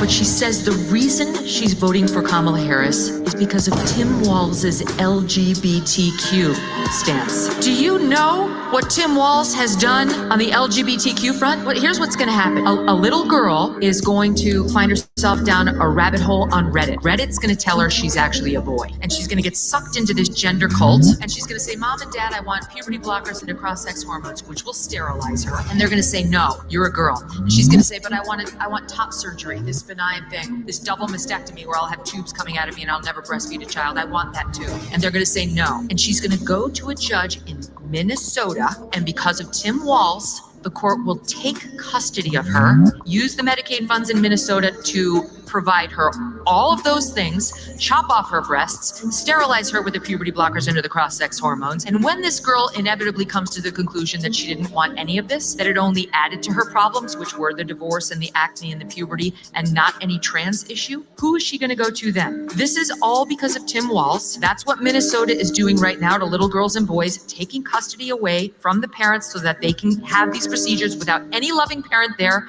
to help. And that's what Taylor Swift just endorsed for your children. So screw you, Taylor Swift. Thank you for saying that. I don't think it gets any clearer than that. Enough is enough. Enough. All right. Diplomatic immunity for migrants and catch and release. It's absolutely no better than it was in, during the election of 2020, when they were burning down cities. Enough is enough. enough is enough is enough is enough is enough. You know, how long do we got to keep going like this, right? Yep. All right. Remember, guys, our Creator, God our Father in heaven, the one who created the heavens and the earth, He loves you. His Son Jesus Christ, He loves you, and I love you. And I'll see you again tomorrow. Have an awesome day. Get outside, get some sunshine. Peace, love, and yogurt to everybody. Data.